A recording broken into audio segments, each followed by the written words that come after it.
Grassroots Gazette, from the ground up, where football lives and breathes. Join us as we explore the heart of the game. This is Grassroots Gazette, from the ground up.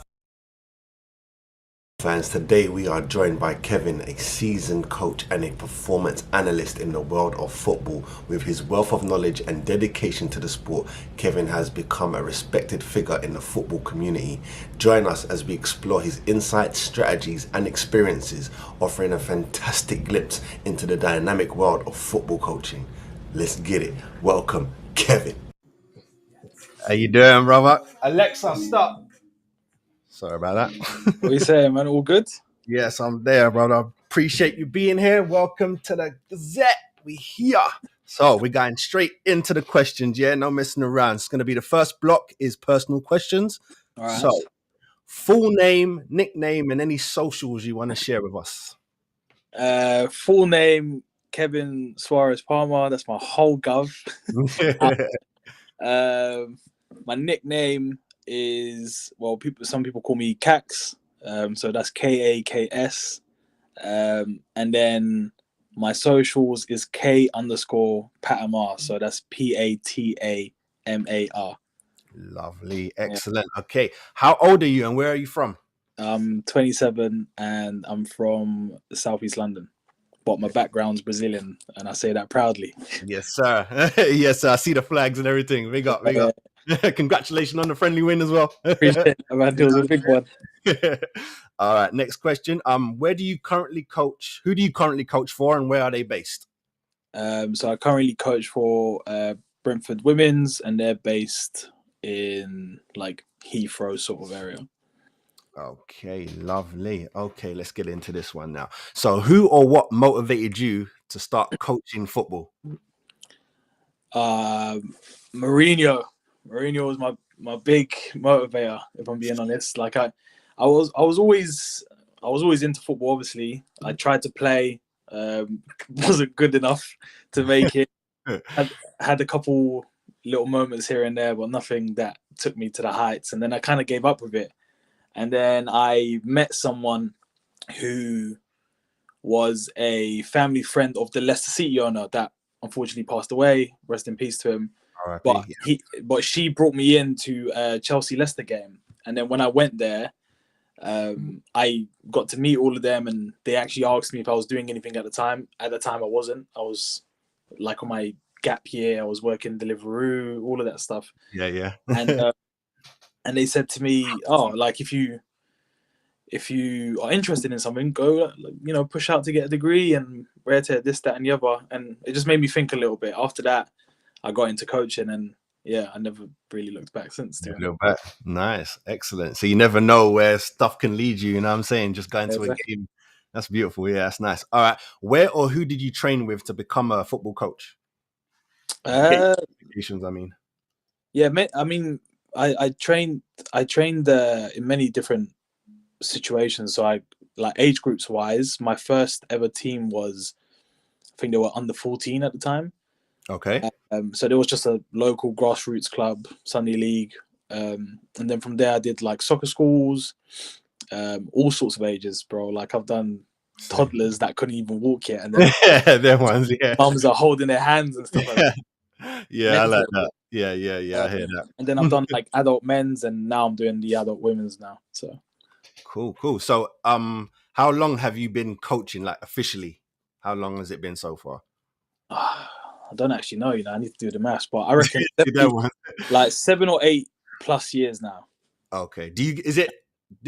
Are you allowed to count before you got the qualification, or it's once the qualification, then you can be like, yeah, I've done this for X amount of years? Or is it from when you just started training, like babies in the park or anything like that? Where you're coming from, as in from before the qualification, you was still doing your thing? Well, no, because in general, I don't think a qualification. I don't think a qualification is, the be all or end all when it comes to coaching. I think you can coach without that. And some people I've met are better coaches than ones that have those qualifications. So yeah. But yeah, for me personally, when I'm talking about it, I didn't get into coaching until I done my my first qualification, because the only reason why I did that in the end was because I needed that to get into the course Right. university, which then from there blossomed my coaching journey. But before that, I wasn't actually doing any coaching. I just had the interest for it. Right. I understand. Yeah. But that was the requirement. So I'm Yeah. counting from that moment. Okay, cool. Yeah, no, I understand. All right. Do you have any experience coaching any other sports? I feel like I do, but I'm trying to remember which one it. Well, I mean, like very basic coaching, like as in the park, for example, like unpaid, just me with people that I was seeing at the park at the time. But basketball, funnily enough, and it was just a shot that I could do at the time that was like getting me a lot of frees. So I saw that there was this kid like messing up the frees, and I just literally told him to try something that worked for me. Yeah. And that was probably the only other bit of coaching. And then okay. yeah, but what I do a lot of the time now is I try and pick things from different sports to see how I can then take that and bring it into football. So yeah, there's a lot of interesting things from like basketball and stuff like that you can tap into. You can be moving around. Yeah, no, I hear that definitely. Okay, next question. Which football coach was most influential in shaping your current coaching style? Is it going to be Mourinho again? Yeah, 100%. 100%. Straight, the special one. All right, cool. This might be a silly question, but which club do you dream of coaching for, and do you support them? Is it them? I don't know. Oh no, it's not. Okay, interesting. I don't know. So I'm a Chelsea fan. Yeah. Yeah. Would I like to coach them? 100%. But I wouldn't say that's my dream job. Yeah. Do you know what it is? My dream, like, wild job would be to be involved with the Brazilian team. That's my ultimate goal. When it comes to club, though, I wouldn't say I have any dream. I think anything is a dream, to be honest. Like, even what I'm doing now with like the girls at Brentford, even that are my blessings for. So, and they're like, in terms of where they are in the football pyramid, they're nowhere near Chelsea, but I still see them as that sort of thing. Yeah, it's definitely a blessing. Yeah, for real. No, you got to count those. Yeah. No, I hear you. I hear you on that. Okay. Do you have any pre-game rituals or superstitions as a coach? Anything if I'm the manager, yes. If you're the manager, yes. All right, go ahead. Ever since I got into Brentford, all those superstitions just go out of the window because I don't panic, because I know I'm not the manager. So I let the manager deal with that. Okay, right. These good vibes. But when I was managing like my other teams, I had loads of superstitions. So for example, I coached this men's team not too long ago, and they were called Catford, like top people, like really good people there. And we had two kits, but we would only win with the green one. Okay, yeah. So when it got to bigger games, like always the green one, we had to play in the green one. And I made that very clear, and everyone had to have the right socks, all of that stuff. Like pitches, another superstition of mine was if a team were delaying things, then I thought that they were playing man games on us. Okay. So I would try and like do certain things differently. I don't remember what those certain things were, but I would try and do certain things differently to gain the advantage. Yeah. I like that. Yeah. I like that. Sometimes, like swaying the referees, get them a little tea or coffee. Gotta play the game, man. You gotta play the game for real. I like that. Yeah, no, that's cool. All right, cool. Next question. What would you say is your coaching philosophy?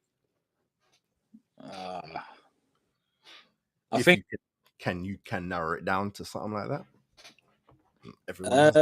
I would say I have an idea of how I would like us to play, but if there's anything that I've learned is very much the players you come with. So when you step into a new role, do they fit your philosophy, and also what's your time frame?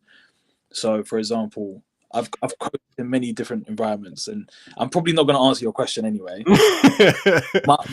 my answer is I don't have one per se. It always adapts and changes depending to on who you've got and what team. Okay, so yeah, you'd adapt it to what you have. It's yeah, not and gonna then be it's not gonna be you come in and it's all right. It's my way.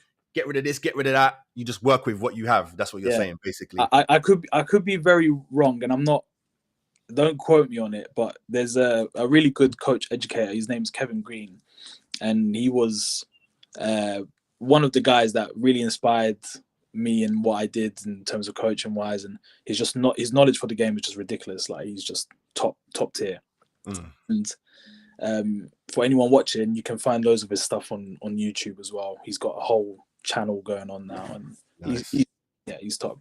But him and another guy called Darren that I worked with in a football club in Southeast, they really shaped a lot of things, and they made me realize that you can have a way of you wanting to play, but philosophy isn't written in pen, or it's not written in ink, it's written in pencil, because you can always rub it out and change it. My personal thing is I will have my style that I want them to play. I will force them to do that. And if I don't believe they can, then I bring players in to fit that mold. And the ones that I think can do it, they stay. If that makes sense. Yep. Perfect sense. Yep. Sounds exactly like Yeah. any professional coach. Yeah. Any professional coach. Exactly what it is. Your question. Yeah. It doesn't, there's no set. Yeah. There's no set philosophy, but you have one, but you shift and make it fit. No, I understand you. Definitely. All right. Next question. What aspects of football gets you the most excited? I would You can pick like one or two or three, whatever you want to give. for the emotion side of it, like the storyline behind stuff, and I just hate dry games. I hate a dry 0-0 thing. Yeah, like not even 0-0. It's just more. I hate dryness in the sense of the game means nothing. You know. Oh, okay. Like, preseason for me is the worst time of the year because there's nothing like trophy-wise to play for. I'm very competitive in that sense. So yeah, that's a little shocking. I thought like preseason was the coach's dream. Like that's where you see what's going on and all that kind of stuff. But yeah, maybe for the it's good to hear. Maybe for the majority it is, and maybe I could be incorrect in saying that. But for me personally, I hate preseason because it's like, yes, you can see how the team are, you can fit your ideas, but for me, I want to play to win. So like even preseason games, I'm always trying to ramp people up just to get up. Yeah, but I hate that. It's difficult because I know they're not in it the way my mind works, and maybe I'm crazy in that sense. Like I hate what you want your players to go like the league has started basically, and they want to like take it easy until the league has started type thing. Yeah. Like me, I'm just very competitive, so the emotion side of it, the storyline, and there's a lot. There was only one preseason game that I coached where it really felt like it meant something. There was this whole storyline behind it.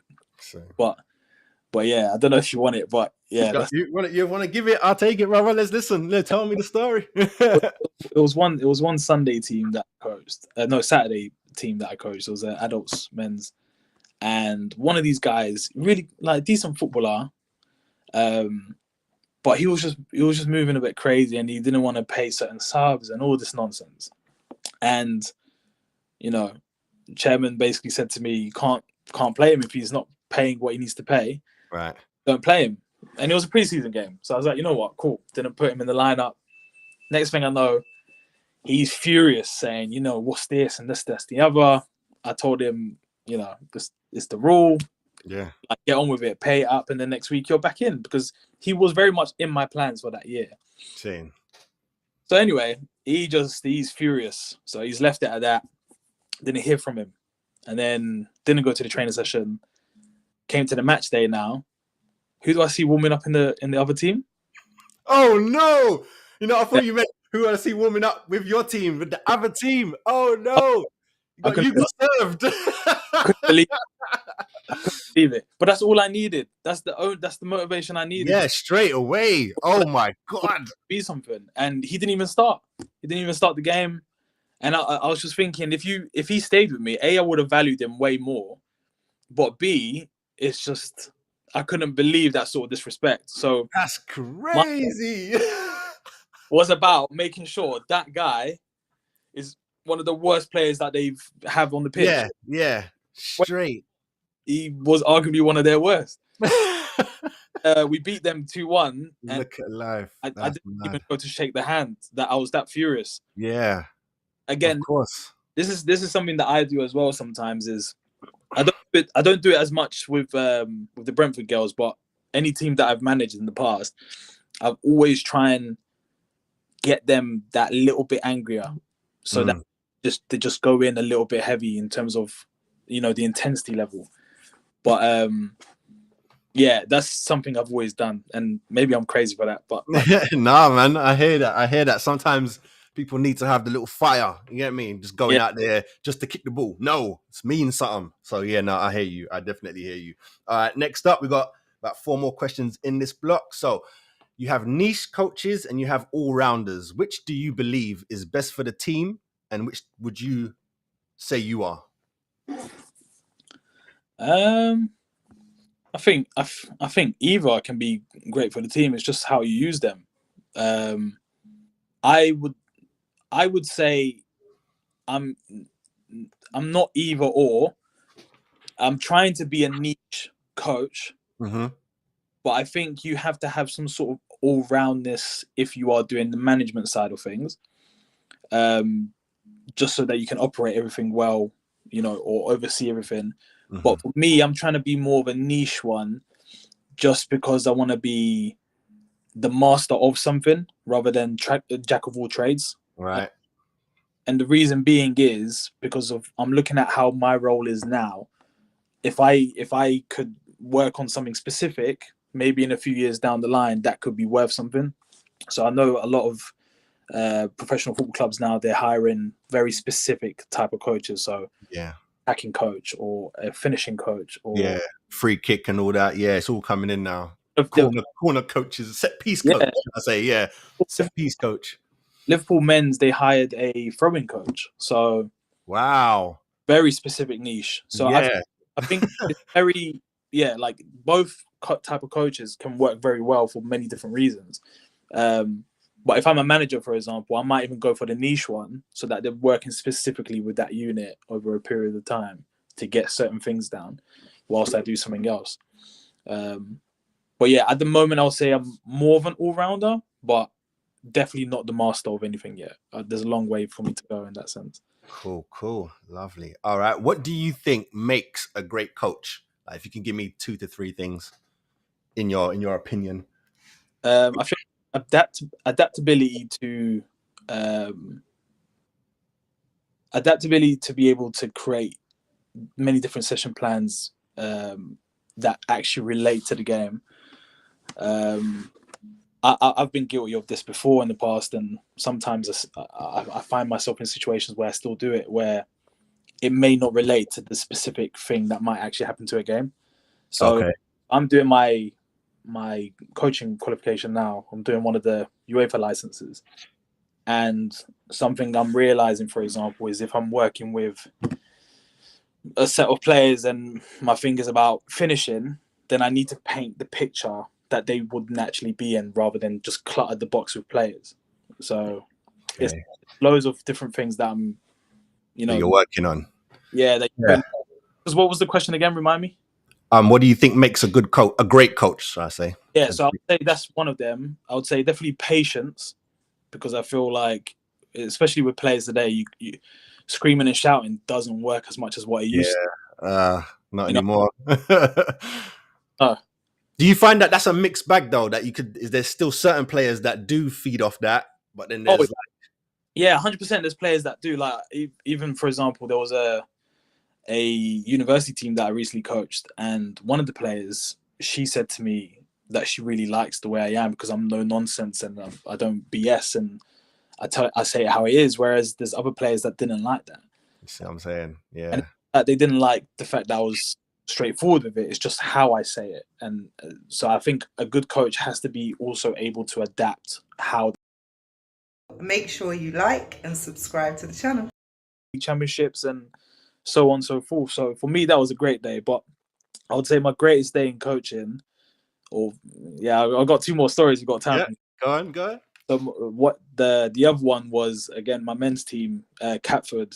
Those boys, like, they really gave me everything during my 2 years there, and we got promoted back to back.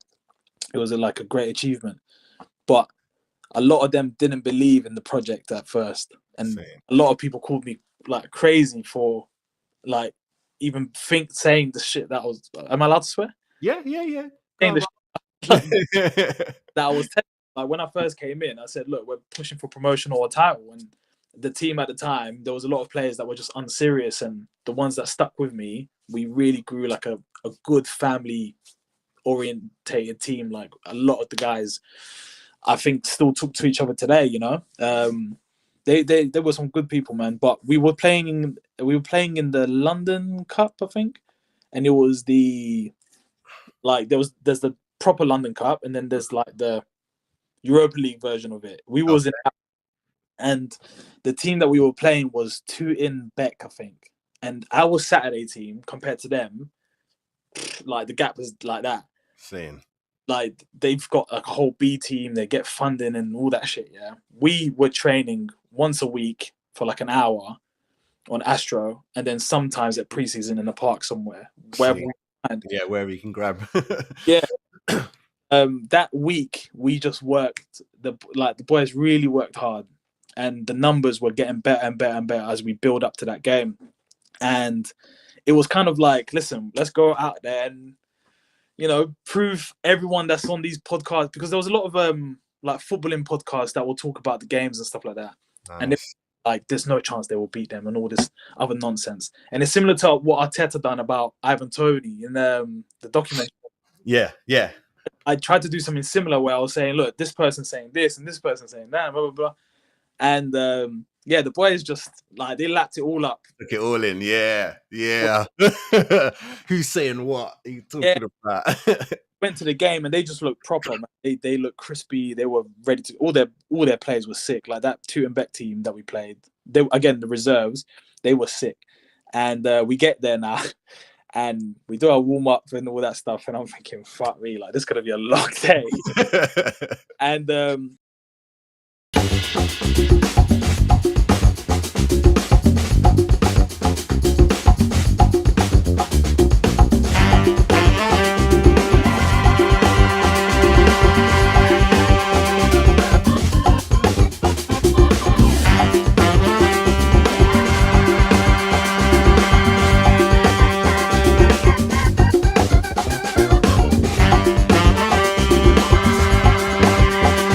mark your calendars. Wednesdays at 12 noon, we're going live, and you won't want to miss a single play. Bar Level Sports Show, raising the bar on sports commentary. Be there or miss out on the game-changing excitement. Make sure you like and subscribe to the channel. Yaga yo, we back on the forward again. Yes, sir. Welcome to Bar Level, people. You know what it is, where we talk sports.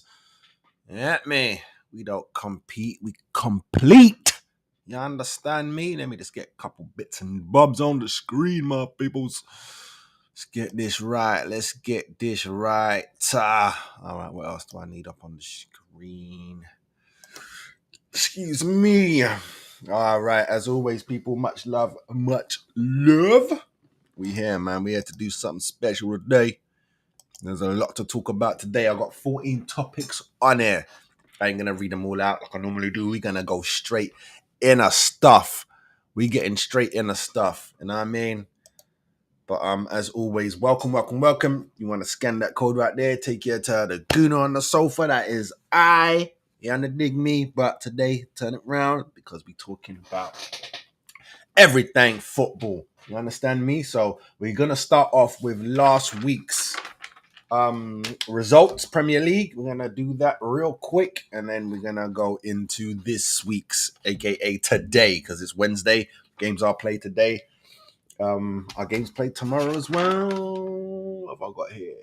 Yep, today, tomorrow, and then the weekend. So we're gonna bang all that out. So let's jump straight into the weekend before. Yeah, the weekend and week before. So we're going to go back to Saturday, Newcastle versus West Ham.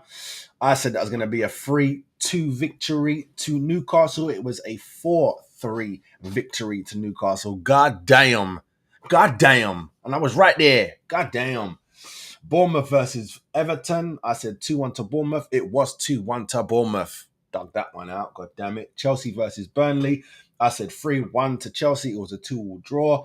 Forest versus Palace. I said 2-2 draw. It was a 1-1 draw. Sheffield United versus Fulham. I said 4-1 to Fulham. It was a 3-3 draw. You can't call these things out. I'm telling you, it's getting ridiculous now. Spurs versus Luton. I said 2-1 to Luton. It was actually 2-1 to Spurs. Villa versus Wolves. I said 2-1 to Villa. It was 2-0 to Villa. Wolves let me down there a little piece. Brentford versus Man United. I said 2-1 to Brentford. It was a 1-1 draw. Is that right? Did I write that down right? Or did Man United win? Hold on a minute. Let me just double check that because that feels like that's wrong. Saturday. No, it was a draw.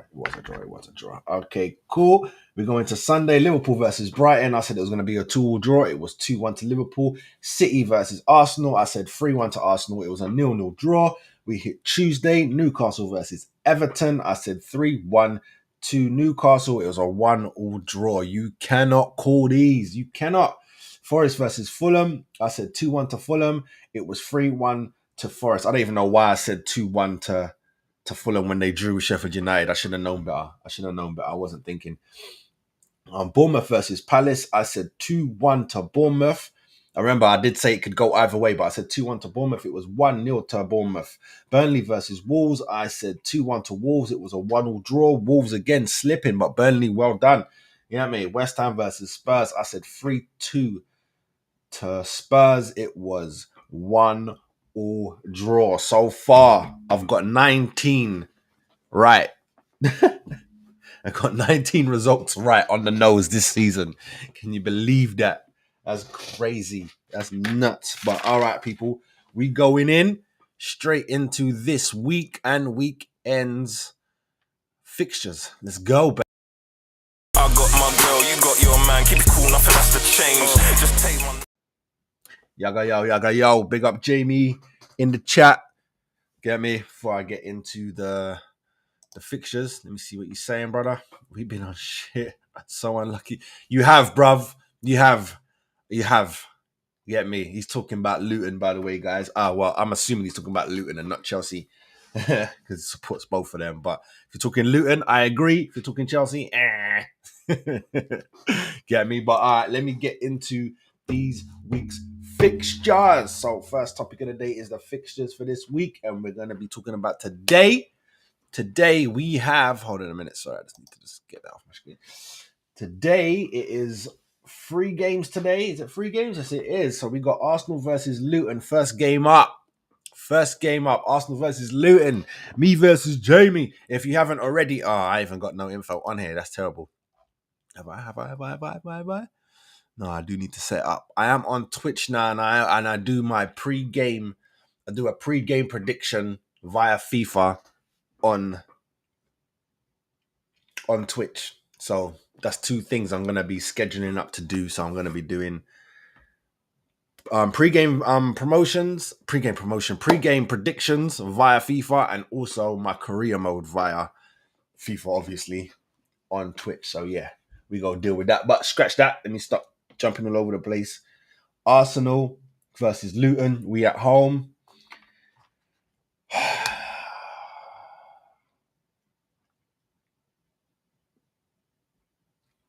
The score on FIFA was ridiculous, so I'm not going to go with what was on FIFA. I think it was like 7-4 or something stupid. But I'm going to go, we're at home. Luton are scrappy. It was only 3-2 at their yard, but I'm going to go with my chest high. 5-1. I'm going with my chest high. I don't know. I don't really believe it's going to happen. I just want to win. I don't give a damn. 1-0 to the Arsenal. I'll take that all the way down to the last game of the season. You understand me? But coming off a draw against City, real hard. You know what I'm saying? Chest type game.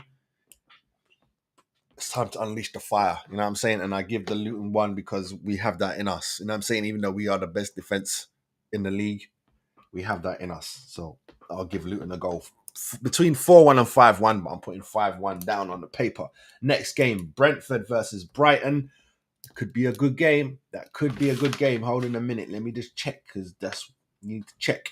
Right. Brighton got beat by Liverpool, but only by a goal. Brentford drew in Man United.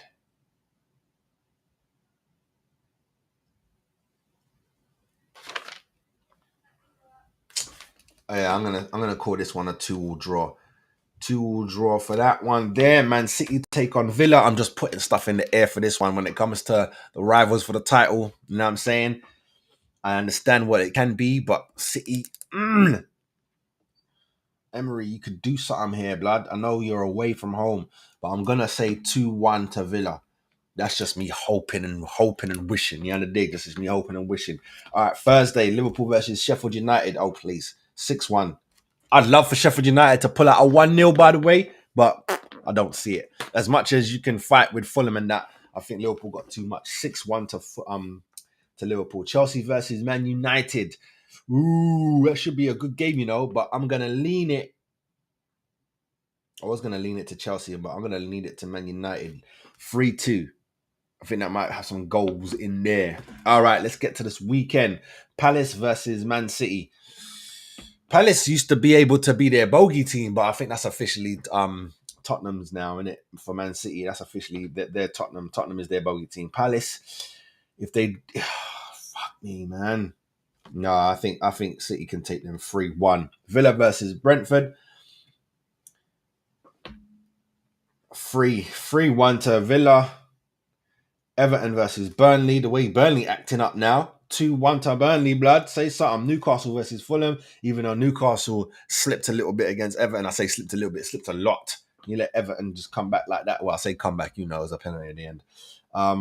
Fulham been slipping though. So I'm giving it to Newcastle 3-1. I know it is at the Cottage, but that's what you get. Luton versus Bournemouth. Fuck that, blood. I know Bournemouth coming off a win, but I'm giving that to Luton. 2-1. Wolves versus West Ham. I can see that being a 2-2 draw. Brighton versus Arsenal. We are down there, but I'm going to go with my chest high again and say 3-1 to Arsenal. Last day of the weekend. We're talking Sunday. Yeah. Biggest game in the Premier League. Not anymore, bruv. But Man United versus Liverpool. Need United to do something. They beat them in the cup, right? But I think they might draw. 2-2 draw. Sheffield United versus Chelsea. I think Chelsea going to handle that. Even though it's at Sheffield United, that'll be 3-1 to Chelsea. Spurs versus Forest. Questionable. Because Forest, they can hurt people. Get me? They can hurt people. It is at Spurs, but I'm going to go Forest. 2-1. Ooh. See? The tides have turned. I used to be giving all the shouts for Tottenham, giving them all the shouts in the predictions, like, yeah, man, yeah, walk on, you know it. But yeah, so that's the predictions, guys. Next up, we're gonna be doing the WSL result check and then predictions for the following weekend because it's the predictions that I did before are still rolling off this week. Hold up, let me see what my man Jamie's talking about up here. Yeah, 1 up against Spurs, 3 up against Bournemouth, both leads up. Yeah, man. Yeah, I know. I know. I'm not laughing at you. I'm laughing because I want Luton to stay up. You get me? You know that already. I want Luton to stay up. So it's just them ones. You get me? You lot are just, you're scrappers, man. And it's like you don't know when to stop scrapping and manage. That's probably it. But what are you saying here? You say 3-1 Arsenal. Is that what I said against Luton today? No, I said 5-1. But yeah, I'll take that. You know what I mean? I'll take that. Oh yeah, bruv. You know I'm right here, front and center, man. Front and center. So that's why I got to get a lot of things done today. You know what I mean? I still need to jump on Twitch and bang out my Arsenal women's game. But yeah. All right, we're going to jump into the next topic. Get me? So, hold on a minute. Before I even say that, do I even have the bits on here? I don't have it on here. No, I don't have it on here. No. But yes, I will be doing it, bruv. Definitely. So don't worry about that. Get me? Don't worry about that. But next up, we talking WSL. We gonna get into that. I'm a player, cause I got bitches everywhere. Player, you can player. All right, so need to share this one right here. Let's get that on the screen for you peoples. Can you see? Can you see? All right, so we're talking about week 19. Yeah, so really and truly, week 18 hasn't finished yet, as you can see here. So if we just quickly go over these results. I don't think I wrote them down. I didn't write them down. It was just in the air, innit? Yeah, because I'm not really paying attention on my markings. I'm just saying it because I didn't start from week 1. You get me? All right, so we got City spanking Liverpool 4-1. Villa and Leicester drew 2-2. Man United spanked Everton 4-1. Brighton and West Ham drew. And then this weekend, I thought our game was on, what's it called? It was on Friday for some reason. I don't know why I thought that. Either way, Arsenal versus Bristol City. We're going to take their heads off, blood. 7-1. 7-1. Telling you. 7-1. Tottenham versus Chelsea. Oh, they're a little butthurt right now. We're going to talk about that. But they're a little butthurt right now. So Tottenham might get the full brunt of that. You get me? Tottenham might get the full brunt of that. And that might be like a 4-1, 5-0 victory to Chelsea. So let's go with 4-1 to Chelsea. See what I'm saying? I'm not going to just shit on them just because. I think I actually gave these predictions already. So I might be going over what I just said. But Arsenal are going to slap up Bristol City because we always do. And Chelsea will slap up Tottenham. Get me? I'm going with those two teams for the end of this week. But I want to jump into week 19 and see what's going on there. So week 19 starts Wednesday, the 17th of April. Chelsea versus Aston Villa. Chelsea's winning that. That's another 4-1. Maybe Aston Villa score 4-1, 4-0, but let's go 4-1. Brighton versus Everton. I think Brighton will take that, maybe 2-0. Bristol versus Liverpool. Liverpool take that 4-1. Manchester United take on Tottenham. United take that. Maybe 3-1. Arsenal versus Leicester City. We should beat them.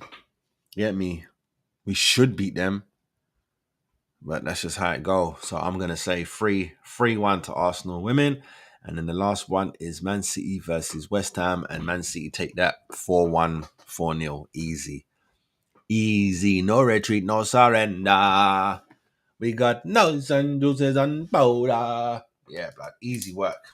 Easy work, WSL. All right. We coming back and we're going to be talking about something nice. Hold on a minute. I want to get it right now. You know what I mean? So let's get you up there.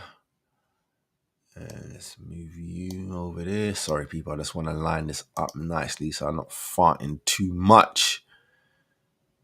You under dig me? Put that in there. Oh, see, no.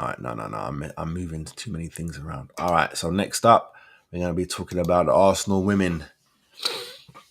How they just took out Chelsea, baby. Let's go.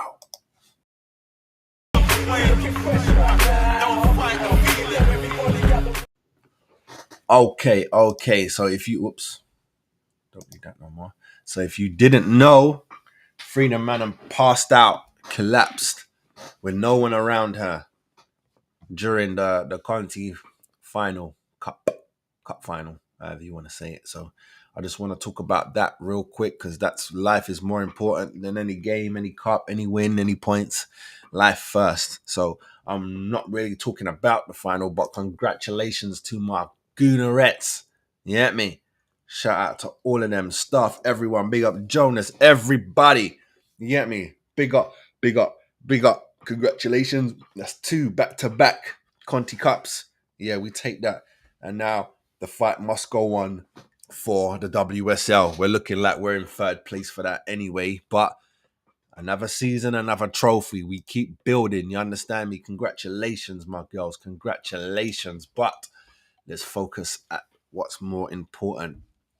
Arsenal star Frida Manham's mum revealed nightmare of watching her watching her daughter, is that meant to say, watching her horror collapse on TV as she gives health update. See what I'm saying? People mess up. Big newspaper. Watching her horror collapse.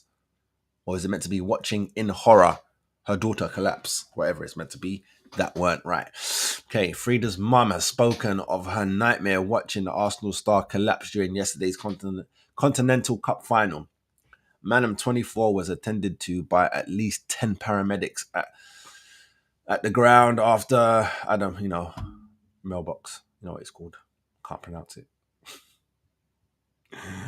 After collapsing off the ball in the 95th minute. Why is that highlighted? Sorry, I just want to see if there is another piece. No, same story. So why have you got that? That's just silly. Yeah, look. Bear, man. There was Bear. When she was down, I didn't even know who it was that was down because I was watching the game, but I was watching it half. So I had the laptop on for the women's final on the TV. I was watching Arsenal take on City. You know what I mean? So I was there like, who the hell is it? People were telling me it was like, is it Blackstenius? Is it Kim? Is it, you know what I mean? Couldn't find out. And then we found out the Norwegian was treated on the pitch before being stretchered off while receiving oxygen.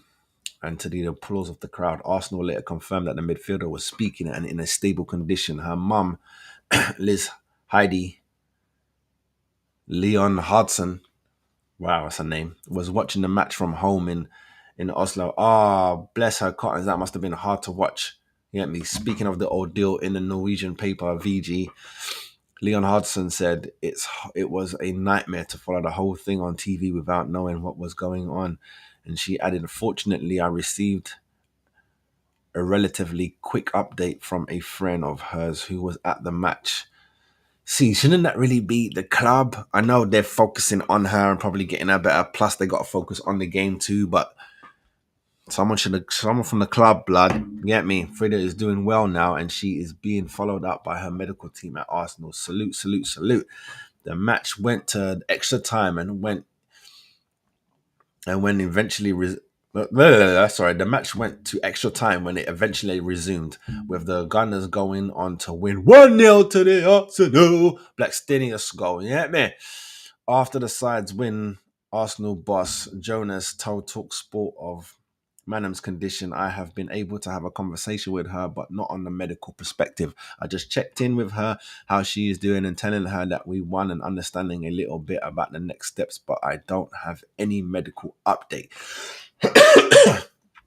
She's going to travel back with the team after that. We will provide an update. The reason for Manham's collapse remains unclear. Arsenal star Russo said after the game, it's devastating to see one of your teammates go down like that. We're all wishing and praying that she is okay. I think it was written in the stars that her best mate went and scored the winner for the... is that her best mate? Bless cotton socks, baby. That's nice. Frida is a massive player and plays with every bit of her body. She did that today. We just hope that she's okay. After Arsenal's win, boss Jonas was involved in a spat. No, he got assaulted. We're gonna talk about it anyway. He got assaulted by Emma Hayes. Get me? Jonas went to shake her hand, to shake Hayes' hand, and she appeared to pushed him. You get me? An assault. Hayes, 47, sub, you know the word, I can't say it right now, said, I think there is a way to conduct yourself on the touchline. I really do. I think it is absolutely essential that we role model in the right way. I'm not down for male aggression on the touchline. Hold that. Lost respect for her. Hold that. Remember, she's a gooner. You left me tight like I'm wearing a shirt. She's a gooner. That's where she come from. You understand? She's a waste of space, blood. Is she a winner? Yes. Is she a bad loser? Definitely. She's low life, bro, for what she said. Low life. That's an agenda right there. Low life. You get me? What else did she say? I'm not really. I'm really not. And fronting up to players, for me, that's unacceptable. I'm disappointed, and I told Jonas that I don't think it's okay to behave like that. He got a yellow card, and he should have probably got sent off. I'm all for competing to win. I've never been booked in 12 years. My time here. I've never been booked 12 years. My time here. I totally accept he's a winner and wants to win, but his behaviour on the touchline wasn't acceptable. The way he fronted up to Aaron Cuthbert, I didn't think was acceptable. I was clear with him. I did not think it was acceptable. It's not the first time he's been told about his behaviour on the touchline. I want to say congratulations to Arsenal. They won, and I don't want to talk. And I don't want a talking point to be about that. Well, too late. Too late. You made it. You should have been professional. You should have been a role model. You get me? You're a scumbag, blood. You're a scumbag. That's what you are. Scum. You heard me? Scum. She's scum, blood. Fucking idiot. Fucking idiot, bruv. You know what I mean? I've got another article to read, but I don't even want to read it now because this is just going to dwell too much on me. You know what I'm saying? What I want to say is Emma Hayes is a scumbag. Let me get this. I need to get this all out. Male aggression. Stop smoking on the sidelines, bruv. It's not male aggression. It's aggression. And if you have to even call it that, it's called passion. Know your thing. Your player was breaking the rules you voted for, you scumbag. Understand. Know things. That's what I'm saying. Why you think he's just sized up to her because she's there? Because she's taking a throw on. No, your punk ass voted that you didn't want to use multiple balls. You wanted to use one ball. Now you're losing in extra time. Your player wants to go pick up random balls just so you can get the game, just because your players is moving quick. Now you want to play with multiple balls. No. You stay focused to the rules you accepted and voted for. You understand? You voted for them. He wanted multiple balls. You said no. Okay. So when it comes time that you want to now use multiple balls because the ball that you're meant to use is too far away and you want to keep this game firing because you're on a little attack right now. Oh, no. No, we ain't doing that. This is all off rules that she's not going off. She's not saying anything. You know what I mean? It's the rules her player was going against. And then she's backing the player? That's stupid. That's stupid. You get me? Just like when Liverpool backed man for biting someone. How stupid do you look? How stupid do you look? Dumb. Get me? I'm all for one. You ride out. If you want to ride out, innit? Ride out, but you don't ride out for wrong. You don't ride out for wrong, but I tell you this. When you're being tribal about it, you will ride on wrong. You will. But when you get sat down, when all the smoke is cleared, all the tension's gone, now look at things. You're gonna see you are an embarrassment to football. You're an embarrassment to women's football. How dare you bring up male aggression? What are you bringing up male aggression for? So what was yours? What was you pushing him? What was that? What was that? A mistake. A shove. It's an assault. What are you touching people for? Scumbag, blood. I don't like her no more. Get me? I didn't really like her anyway. You know what I'm saying? I didn't like her anyway. The only way I was trying to give her life. She come from us. You get me? And she's a winner. You can't take her trophies away from her. You cannot do that. I don't care what she does. She can commit a real crime in the world for real, for real. While she's in that cell, people want it. You can wipe records off if you want to. Fact is, she ain't cheat to win. She won. Never take that away from her. Her as a person, scum buggery, bruv. Scum buggery. If Jonas put his hands on her, we wouldn't see Jonas no more. He would be in jail today. No questions. He would be in jail right now. He wouldn't get no bail. You ain't going home on no tag. Don't put your hands on no woman. He would have been done. Front page, forget back page. Front, first, second, and third pages, plus back page. He would have got everything. He would have got run down. Our club would have got run down. They would have called us women beaters. Know this. Know this. It's getting disgusting. That's disgusting from her. She tried to drop an agenda on him. She should be embarrassed for that. She should be embarrassed for that. That would be like one of the male coaches or the male the male managers coming out talking about, yeah, such and such is on her period, that's why she's gonna play well. What? What? You can't talk like that. Yet the women can say, yeah, because they're on their periods. You get me? It's got to be different kits. You got to understand that their body is different, so then they're probably not going to run as fast, or they ain't going to do certain moves. It won't be good for their body. You have to take all that into heed. But for a man to come out and just be blunt and be like, yeah, she didn't play well because she was on. What? You're looking to get fired, bruv. You get me? And I there's nothing I could do to defend that. You can't defend someone saying that. You know what I'm saying? But you can. It's okay for her to put hands on a man, and that's what I'm saying.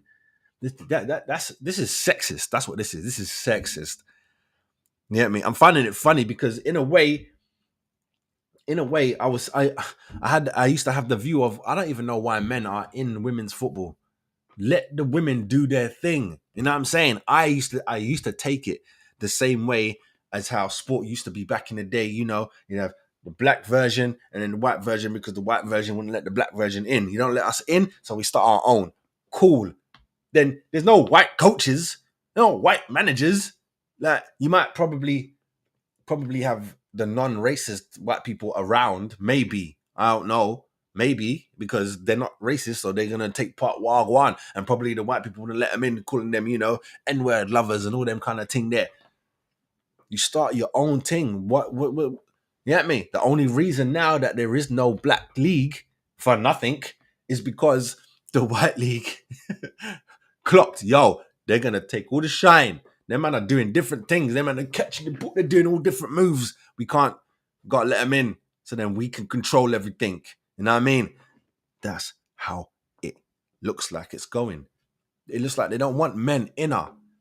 It looks like that. They looks like, you lot need to help women and da da da da da da da da da. But then when we come and we in her, you talk about male aggression. It's just aggression. If she had said he was a bit too aggressive with one of my players, all right, you try to come with an agenda about male aggression. So if a man raises his voice, is that not male aggression? He's a man. He's being aggressive. You don't need to say male, because what did you do? Is that female aggression? Do we need to take female text? What's the word? Not toxicity. Toxic. Yeah, toxic. That's the word them people be using, in it. Female toxic traits. How about that? That ain't fun, is it? That ain't fun to say. That's what I'm saying. It makes no sense. It makes no sense. That's why I love Katie McCabe. That's my girl. It's my favorite player now. She's becoming more and more my favorite player. You know what I'm saying? More and more she's become my favorite player because she's aggressive. You know what I'm saying? And she's the good aggressive that I find. Yeah, sometimes it's time to fight. She's there. You know what I'm saying? And people would say, yeah, you shouldn't be fighting. When it's time, as in someone's coming at you, what do you want a human to do? Put their hands down, put their head down and get beat? Nah, man, we ain't got time for that. Clearly, anyone who says anything about being aggressive in sport never played. You never played. You're just a sideline person, and you're trying to take the everyday street rule into a sport where you're supposed to be aggressive. We're both fighting for this one little thing that's rolling around the field. You know what I'm saying? Or even in any sport, there's aggression because you want to win. And that's your opponent. That ain't your friend. It's your opponent. You get me? Again, Katie McCabe. I put Katie McCabe up there with Martin Keown and that when it comes to aggression. That's how you're supposed to play. You know the dig? And then you got Lauren James, who I think is class, but I think she crosses the line with the aggression. You get me? She's like the Ramos. You get me? She's like the Pepe. They cross the line. Dark arts. You get me? You saw the injury Ramos did to Salah. You know what I mean? Dark arts. You see Pepe the other day. Dark arts. For he plays for Porto now. You get me? Lauren James is the same. She's going to end her career great. She's going to be a great, but she's going to have asterisks because she's dirty. People say that about Bergkamp, but he wasn't as dirty as she is. She steps on people's lower back. Do you know what that means? I don't think humans know what the human body It's like getting kicked in the back of the head. You get kicked in the back of the head, shit can go left for you. You get me? You get kicked in the head, shit can go left for you. It's not meant to take that kind of impact. It's not made for that. And the lower back, you step in the wrong place, you hit the person, you're wearing studs and shit. There's levels to this. There's levels to this. But I have lost respect, even though she don't care about me. But Emma Hayes can kiss my ass right now. You know what I'm saying? And broadcasters can kiss my ass right now. There's only one dude who was on Talk Sport. I need to find his name out. You get me? I think he's the owner of Peterborough. I'm not too sure. Let me just double check. Owner of Peter. Yes. McAnthony. Irish. Yeah, he's like the Irish Simon Jordan. That's what they be saying about him. Let me quickly show you his picture so you know who I'm talking about. This brother right here. Him. Let me see if that's on screen. Him here. Just there. Right there. Him. He said it straight on Talk Sport, and it's funny. No mini clip of him saying nothing. They ain't got no. They got one Dusty, the Brentford owner, the host that supports Brentford, the woman, her and what's his name? Can't remember his name now. Is it Egypt? I think he used to play for Liverpool. Saunders. They talk about it for like 2 minutes, but she's defending, really. She's chatting shit. They need to show this brother here, him talking about it. He checks Emma straight. He checks everyone straight. Like, this is stupid. There ain't no thing as male aggression. It's just aggression. You know what I mean? You have it too. Look what she did. He agrees. He says the same words I'm saying now. If Jonas put hands on Emma, he would be in prison. He would be on the front page. He's done. He would be done. And that's why officially I'm off my little dream of maybe the men and the women can mix, make a team, and we can have a tournament like that. The players are probably cool. It's the off everyone off the field are fucking punks, man. Weak minds. You're not ready. You're not ready for this sport. That's the truth. You're not ready. You get me? You think Katie McCabe will back down from any male manager of the opposition? You think if they wanted to say something, she wouldn't size up? Get me? Katie McCabe bout that life. You think Lauren James wouldn't size up? Cuthbert is she's a fake then, innit? Fake little tough. Fake little tough. You can do it with the girls, but when it's time to do it, when a man rolls up, you shook. Huh? You have to go run to Emma. Jolting, blood. Katie McCabe would have stood there like, what? Do something. Get me? I have to say, Lauren James would have said, do something. Get me? I think Lauren James is more aggressive than her brother. You get me? He don't even seem like that. He don't seem like he's up for the rah-rah. You get me? But I'd like to know what you guys think. Know what I'm saying? I'd like to know what you guys think. I do. There's going to be a second part to this because I want to hear what the actually, you know what? Let me not make it a second part. Let me make it straight. Well, no. This part's been too long. I'm going to make it the second part. So we're going to watch a video. You get me? Video. I don't know if Emma's in it. She might be, but I only watched the first 2 seconds to see Wagwan and it's Jonas talking about this. So we're going to come back and we're going to talk about it a little bit. God damn it. Think I'm a player, cause I got bitches everywhere. Player, you can play your... Sorry, that's not the one that I wanted. This is it. Jonas, thank you so much for coming in and chatting to us. After an up and down few weeks, that must feel absolutely fantastic. Very, very good. Very nice performance from the team.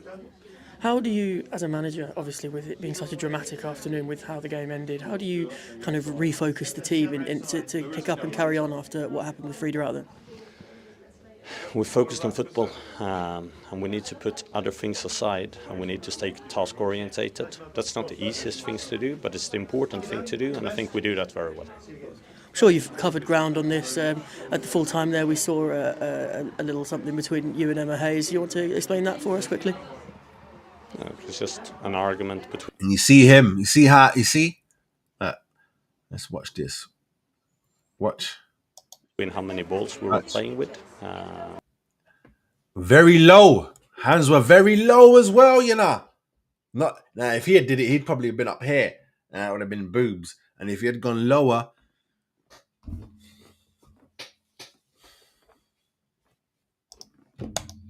where before the game we had a discussion between the clubs if we were playing with one ball or multi-ball, and we wanted to play with multi-ball, they wanted to play with one ball, and then if the clubs can't agree, then you play with only one ball, and then of course wanted to take a quick throw in with not the ball that was in play, and I just reminded them of the rules that we had decided on before, and nothing more from me.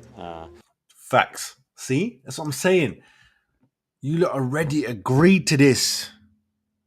I'm telling you, they're gonna realize they fucked up. They're gonna realize they fucked up. You broke your own rules that you wanted.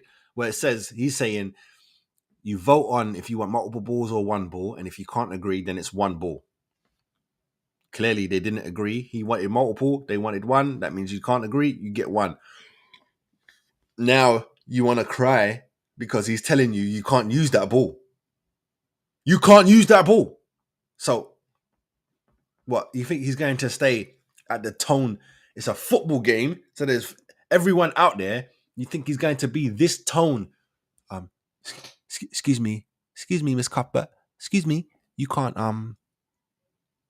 use that ball because we agreed to only use one ball. Thank you. No, yo, you can't use that ball. Yo, what you doing with the ball in your hand? Yo, no. That's how you do it because you're in the middle of a game. You think if you, excuse me, yo, excuse me, Emma, excuse me, Miss Hayes, can you tell your player, dickhead, blood, who's talking like that? I don't think there was anything more into the situation either. Of course, I mean, and as well, let's touch on the Arsenal fans. We're final in Wolverhampton, far away from Arsenal, and they've still come out here in their thousands. And they sang and they cheered each tackle like it was a goal. How happy are you for them to be able to have today? Incredible. Like I said before the game, such a big part of the motivation with today's game was to bring them this joy and to reward them for all their hard work, all their traveling, all their effort, all their passion. So this trophy belongs to them. And then just finally, you've got this trophy in your hands now. Still a bit of the season left. This one was in your hands, of course. The rest, perhaps not so much. How do you and the squad want to finish the season? What are you aiming for now? Possible. I'll leave it there. If you want to watch that, you can go and watch that. There's only like 25 seconds left. If that. But told you, Emma's a clown, bruv. Emma's a clown. Look how cool man is. He didn't even want to talk about it. You know what I mean? Because that's and I'm nothing. But it's an a nothing when everyone can see it's an a nothing. Why are you starting for? And also, it's an a nothing if a man does it to a woman. It should be it's a nothing. The woman should come out and be like this, like, listen, man, da. Ain't nothing. But they wouldn't. They're gonna come out how he put hands on me. It's an assault. This, that, and the third. We can't have this. You know what I'm saying? If this is gonna continue, I'll stop watching. Because clearly we ain't welcome. You get me? You watch how I am when I'm watching my Arsenal women. I'm the same way when I'm watching my boys. It makes no sense to be any other way. And I'm saying they're not children. You know what I mean? And even then, some of them academy man are like on the fringes, blood. You gotta get used to that. Anyone below, nothing but support. Come on, guys. Come on, girls. Come on, boys. Let's go. You know what I mean? Don't worry. Oh, you got nutmeg. Don't worry. Oh, you're down 3-0. Don't worry. Let's go. Come on. Fight. Because they're babies. You get me? They're babies. Don't abuse the babies. You get me? You got to get them ready. The next stage will get them ready for crowds and stuff. They don't need to have that at the lower age. Cool. I'm all for that. There's the line right there. I'm not even sure if they have fans. You get me? It might just be the parents at their games. You know what I mean?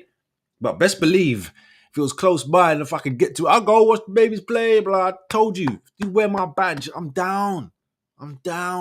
But there's a line where, but I'm finding it, and even when I talk to people, I'm finding it that the women's game, they're trying to because the games is different. I think they're trying to do something different with the game, but then you need to stop comparing yourself to the men's. You got to stop saying that the men have this and the women don't have that, or this much investment here and da da da da. You can't say that if you're doing something completely different. You get me? If you're not having the good times, all crowd mix, there ain't really no rivalry between rivals. Like, it's like only the players have rivals. When it's like Arsenal, Tottenham, women, the rival is the players and people who have come from the men's game, the fans who have come from the men's game. I don't give a damn about any fucking Tottenham woman player. She's exactly the same as the men. Scumbags, blood. Banter, clearly. But I don't like none of them. You get me? If we're going to take banter away, I can tell you, got respect for like Beth England and that, but not when there's a game on. You get me? I don't see that. Anyway, people, leave your comments down below because this is foolishness. But I really think that stuff like this will be like the cutoff point. What we doing? What are we doing? Are we helping? Are we in? Is this just football or is this women's football? And then, man, them go do your own thing. We go do our own thing. You get me? Clearly, as we have been doing. You know what I mean? We go do our own thing. Can't blame the men's football for the women's ban back in the day. That's the FA. That's the body you need to be upset with. I'm not saying that they weren't all men in there. I'm just saying those specific men you need to be upset with, not the men's game. It wasn't the men's game that said, yeah, let's ban you lot. It was the FA. So you need to stop. You need to stop. But I personally think we're needed. We're needed because women don't support women. You get me? Yes, there's women in the crowd. You can see that clearly. But please, you get me? There'll be times when I'm watching my girls and my mum will phone me. Be like, what are you doing? I'm like, Mum, I can't talk right now. I'm watching football. She'll be like, you lot ain't playing. And then I can see her on the phone. She'll look over or shout up to my stepdad. And I'll be like, no, I'm watching my girls, man. You get me? The boys play tomorrow or they play next week. I'm watching my girls play. Like, women don't. My mum, she's Tottenham. I say this because I've got photos of her hugging Henri statue. Like, she's a joker. But they don't like a diehard. Yeah, we're not talking about the diehards. Scratch the diehards in general. You will know. Some dudes will know couple footballers' names and blah blah blah. The women don't really know the women's names. I'm telling you, you get me? It's coming up now, which is a good thing. It's coming up now, and I like it. You know what I'm saying? I bet you go to a men's game because it's easier to go to a women's game and stop the men and ask, Wagwan, who do you know? And they know a lot of people. You know what I mean? They know a lot of players. Switch it up. It won't be so. You get me? It won't be so. They'll be naming retired players, Alex Scott, you get me? Smith and all them. They'll be, you get me? Fern and all them. They'll be naming people that don't play no more because they see them all the time because they're hosting or they're doing stuff, presenting, not because they're playing. You know what I'm saying? Or they might tell you about the pretty ones. Anyway, I'm on this for way too long, man. Let's move on, man. I want to move on. Next topic is going to be about Kevin Phillips. Oh, yeah. We're going to talk about our boy. I got my girl, you got your man. Keep it cool, nothing has to change. Just take one. All right. If you don't know, you should know by now. Kevin Phillips responds with furious gesture as he is heckled by fans on way to team bus after nightmare versus Newcastle. As they say, flipping the bird. I can't remember exactly what got said, but maybe it's in here. So let's read on. Let me just make sure that we're good on screen. Yes, we are. Okay, so West Ham flop. God damn it, they just said it like that. It's harder to to read than to like. We know he's a flop, innit? We know he's a flop, but damn, West Ham flop. Calvin Phillips swore at a fan after being heckled. Heckled, why are you trying to make it seem that he swore and they're just heckling like it's nothing? Following his nightmare performance against Newcastle, the midfielder struggled for form since January loan switch from Manchester City, and against Newcastle, he had an afternoon to forget as he was subbed on with his side leading 3-1, but ended up tasting defeat. Did they lose? Oh, yes, West Ham, sorry. Yeah, they did lose.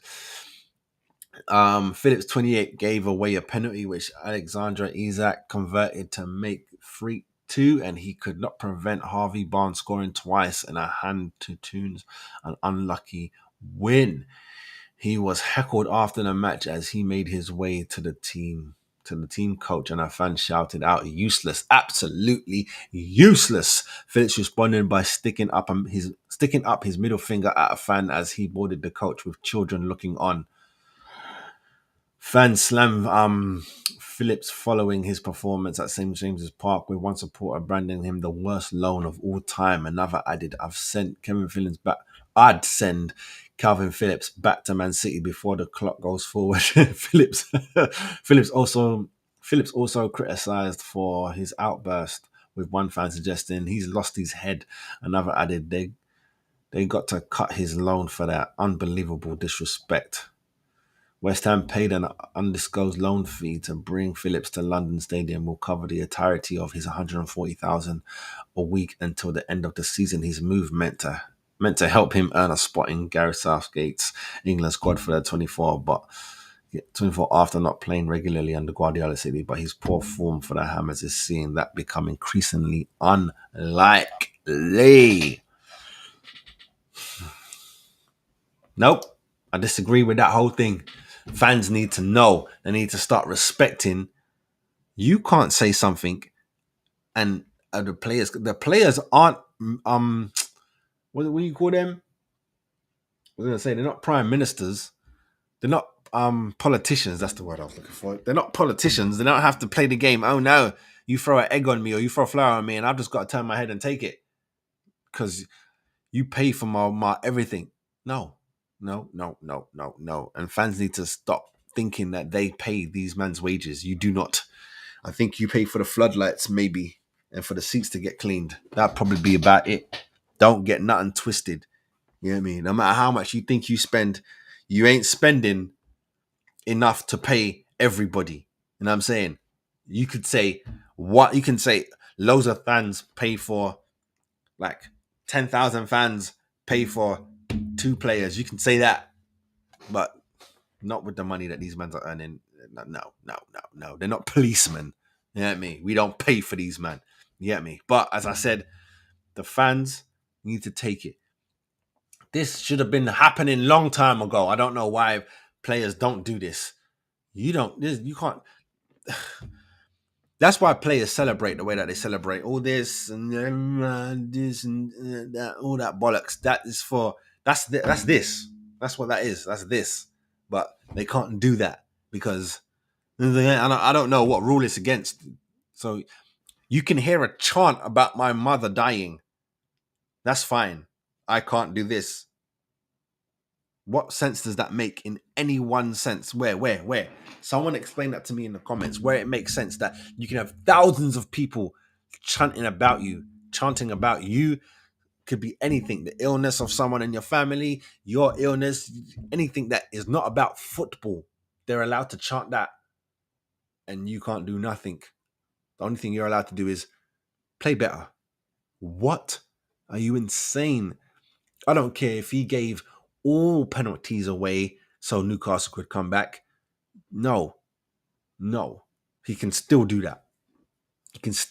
You don't get to say what you want and I don't get to say what I want. Don't get paid that much. Calm the fuck down. You know what I mean? I keep saying, but this is only me as an adult, as a 40-year-old. There's no way I'm signing a contract that says I can't defend myself. You are smoking crack. Physically, verbally, I'm going to defend myself. I don't care what you say.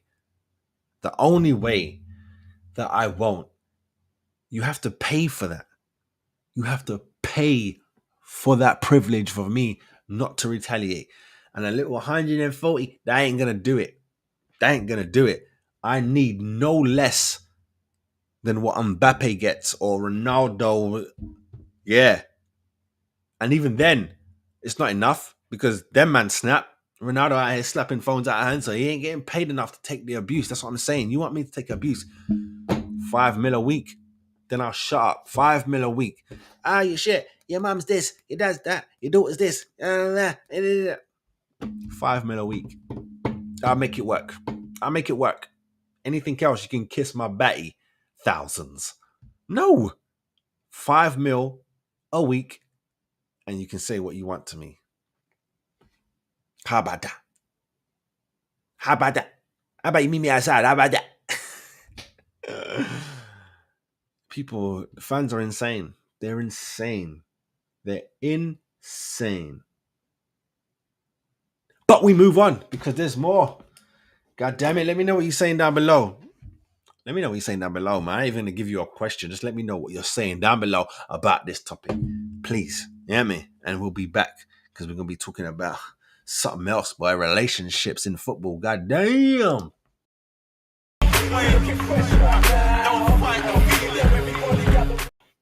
Oh, Willie Kirk. What a name to have to be in such a situation. Willie Kirk sacked after allegations of relationship with player. You lucky that I don't say players because that would just be mad. Leicester City have sacked manager Willie Kirk following an investigation into allegations he had a relationship with a player. Kirk, 45, was suspended by the Women's Super League club earlier this month to assist with an internal process. The Scottish boss has not been on the touchline for the past 3 games. Willie was determined to have breached the team's code of conduct to a degree that makes his position untenable, Leicester said in a statement. A complaint was logged with the club about an alleged current relationship between Kirk and a player. BBC Sport has approached Kirk for comment regarding the allegations. The timeline leading to Kirk's sacking. Following Kirk's suspension, assistant manager Jennifer Forrest and first team coach Stephen Kirby take charge for the Women's FA Cup quarter-final at Liverpool on March the 9th.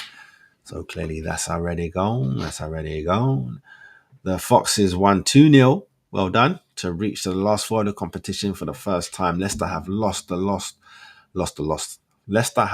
the 2 matches they have played since being beaten by Tottenham and Brighton in the WSL. Foster and Kirby will continue to lead the team while Leicester search for a new permanent manager. The former Everton manager Kirk joined the WSL in the summer of 2022, initially as director of football before succeeding Linda Bedford as boss that November.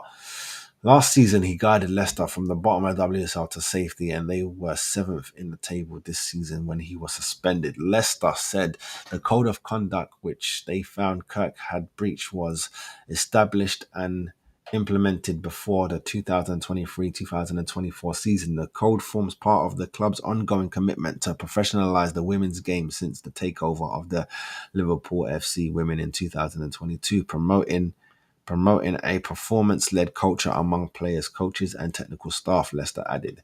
The decision announced on Tuesday comes amid scrutiny and recent commendation of player-coach relationship in women's football. In February, former Leicester manager Jonathan Morgan was sacked by Sheffield United after new information came to light about his conduct before he joined the club. Morgan's former management agency ended their relationship with him and said in a statement it had learnt new information regarding Jonathan Morgan and a relationship with a player, but he wasn't okay. While player-coach relationships in women's football remain an issue, player-coach relationships are not illegal as long as no minors are involved. I bet they can breach codes of conduct. Of course, it's not illegal. They're not family. Codes of conduct among players and managers. the caution of clubs getting their WSL license, and every club must have a safeguarding office in place. Personal relationships between players and coaches in women's football have been criticised for potentially creating a power imbalance in the squad. England manager Serena has described them as very inappropriate and not healthy. Several WSL managers, including Aston Villa, Carla Ward, and Tottenham boss Robert Villam, said player-coach relationships crossed the line. Speaking before Kirk sacking, Ward said she thought relationships between managers and a player should 100% lead to the team's boss being dismissed. Football Association Director of Women's Football, Bonus Campbell, said in 2008 that she regarded player-coach professional relationships as a concern. Personal. Did I say professional? Personal relationship as a concern. Relationship matters contributed by Mark Sampson sacking as England manager in 2017. He lost his job after the FA described as inappropriate and unacceptable behaviour with players in previous roles at Bristol Academy. Same-sex relationships are common in the game, where WSL are only turned professional in 2018.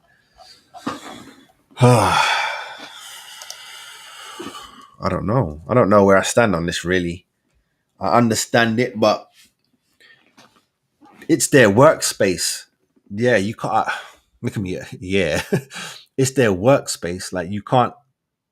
I know, like, in other corporations and other industries, it's frowned upon, but you can't. I don't know if you can outright do anything about it without coming across, without trying to be slick and putting it under something else, like, no, they're not doing their job well, and no, this and that and that and that, not literally calling it this, pardon me, and getting sacked for this. I don't think that that's a thing. It might be, but I'm unsure, because come on now, where do people find their partners? I know I'm old, so I'm saying you find your partner in and around you, innit? Wherever you at. So where are you most of the time? At work. It just makes sense. You know what I'm saying? It just makes sense. I know there's rules like doctor patients, and I'm assuming maybe lawyer and client type shit, that type shit. You can't, because it will mess up your cases, and it will mess up. I don't understand the doctor patient one, really. What is that? You might give them free drugs, but then you could do that anyway. Innit? I don't know what the reason is for the doctor patient one. Yeah. Any doctor as well, not just, therapy and none. Ooh, which might be a good question to ask a physio. Although I don't think they count themselves as doctors. But yeah, I'm unsure. The only thing that I wouldn't like about it is having favorites. You know what I mean? Having favorites and she didn't earn it. Because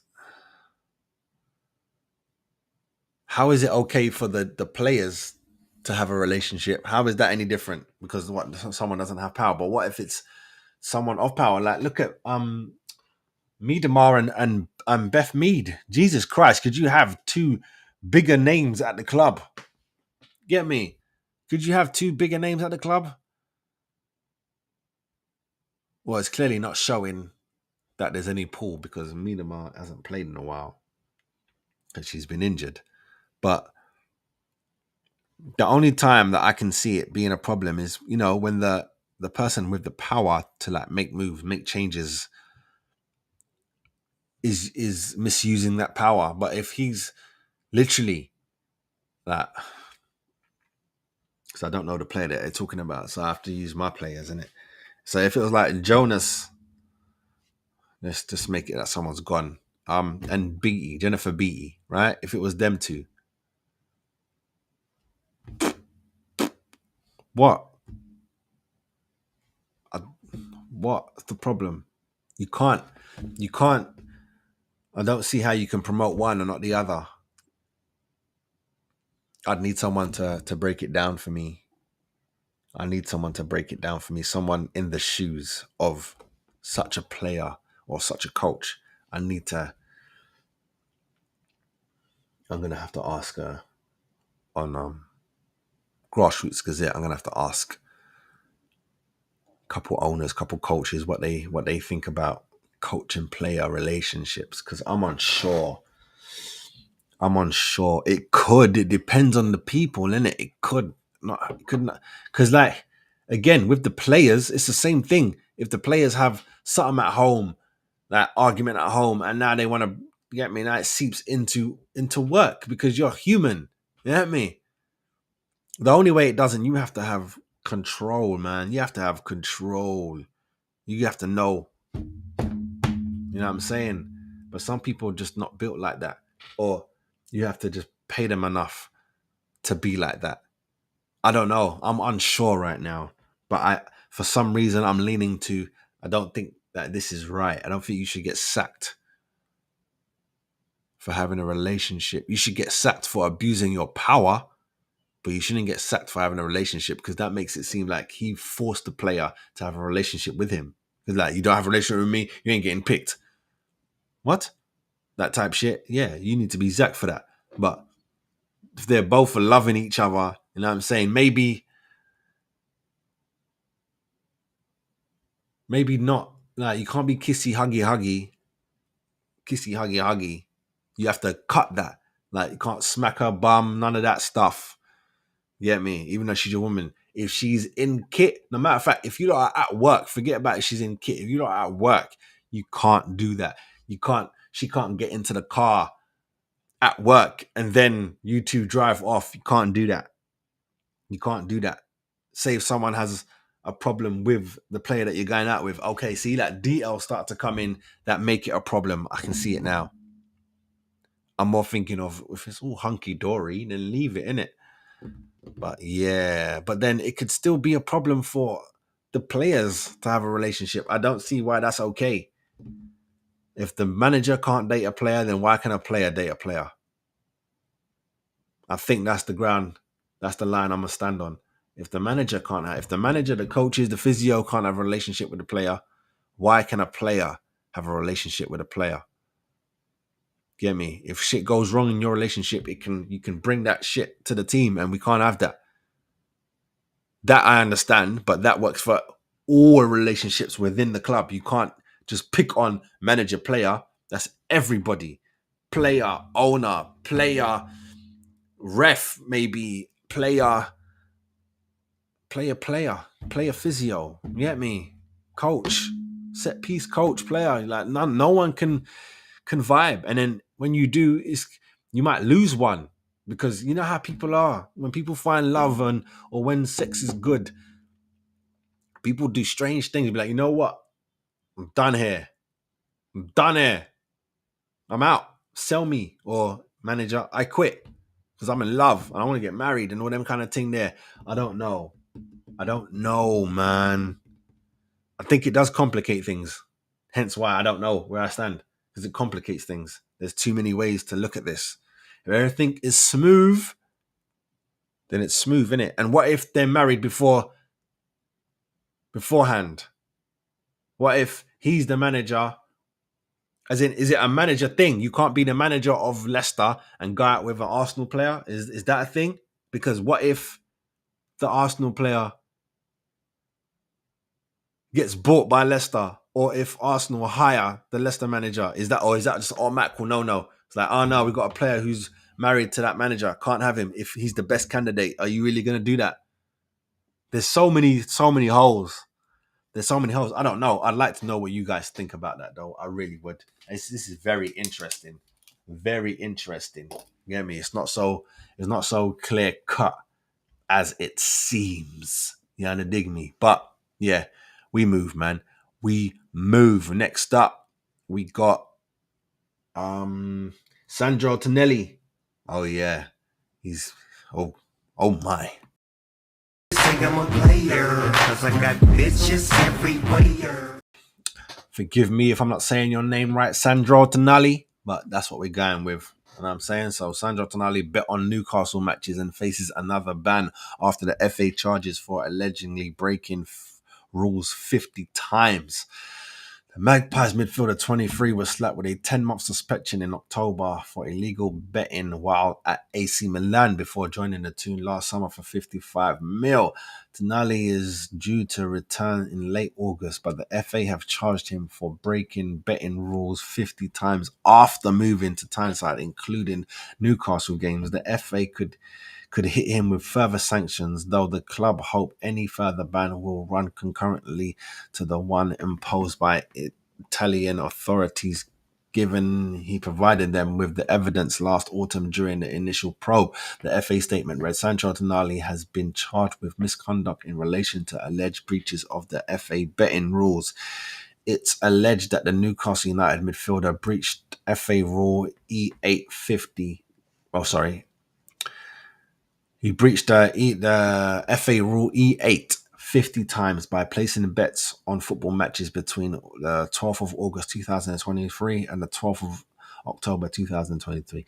Sandro Tonali has until the 5th of April, 2 days to go, in 2024 to respond.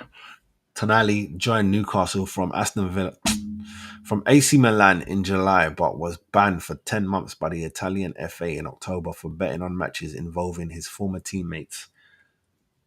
Involving his former teams. However, he has been able to train with Eddie Howe's squad, having made just 12 appearances for the George. Unlike Brentford striker Ivan Toney's case, Tonali's agent said the Italian international is suffering from a gambling The Italian international is suffering from a gambling addiction, adding, I hope that this experience saves his life and that of many others, that it helps those who fall into the same habit as him. Questions have been raised over how much due diligence Newcastle did before signing Tonali. Speaking last October, boss Eddie Howe said, I've seen a lot of comments from people saying we should have known. There's absolutely no way we could have known. You can say things you can say about putting more resources into it, but there are some things you will never know about someone's personal life. You make a signing in good faith, there will always be an element of risk with any player that you sign.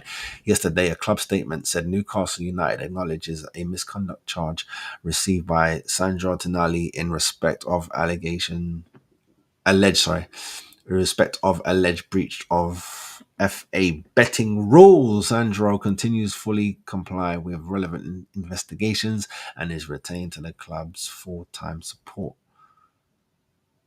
And retains the club's full support, sorry.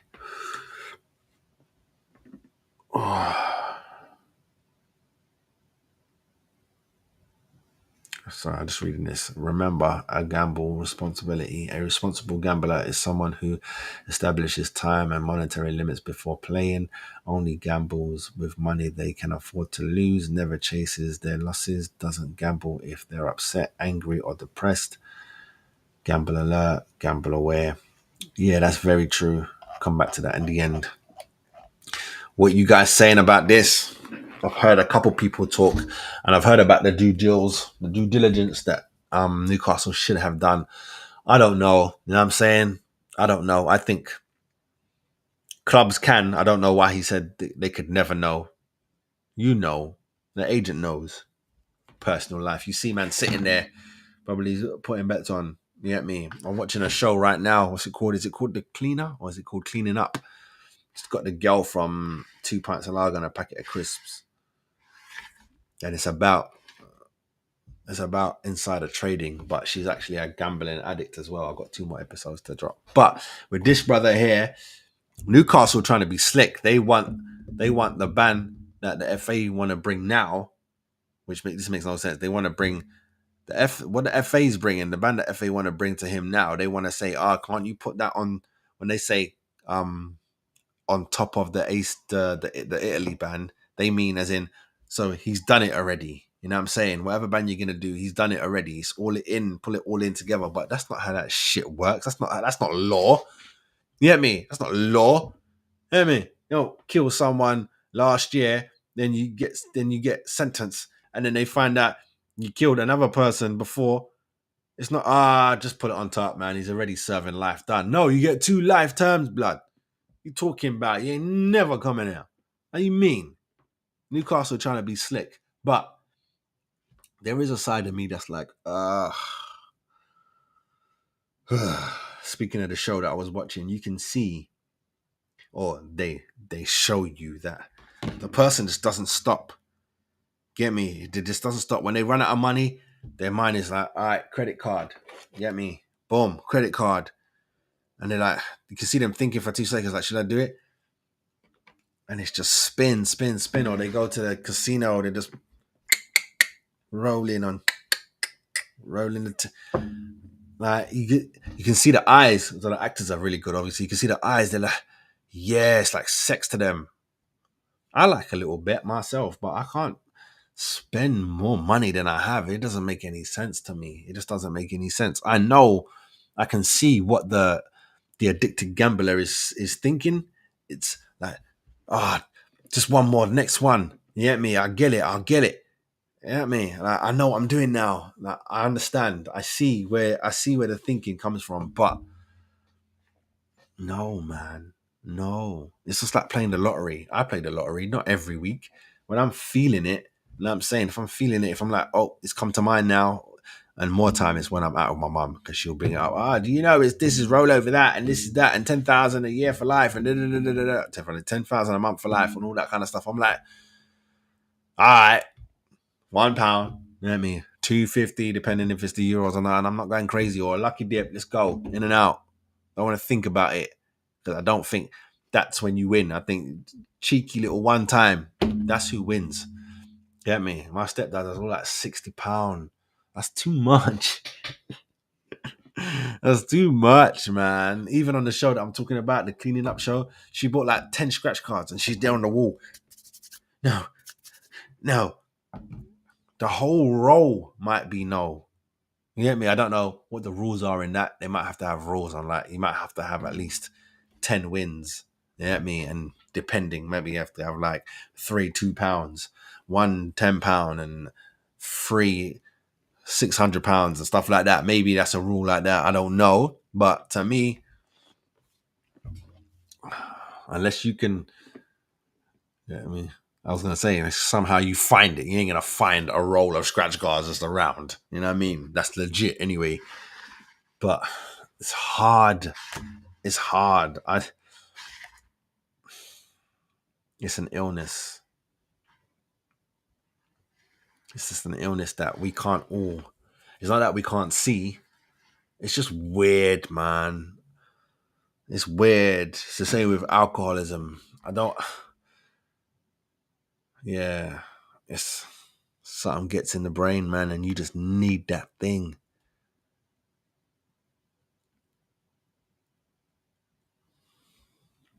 I don't think I'm addicted to anything, you know.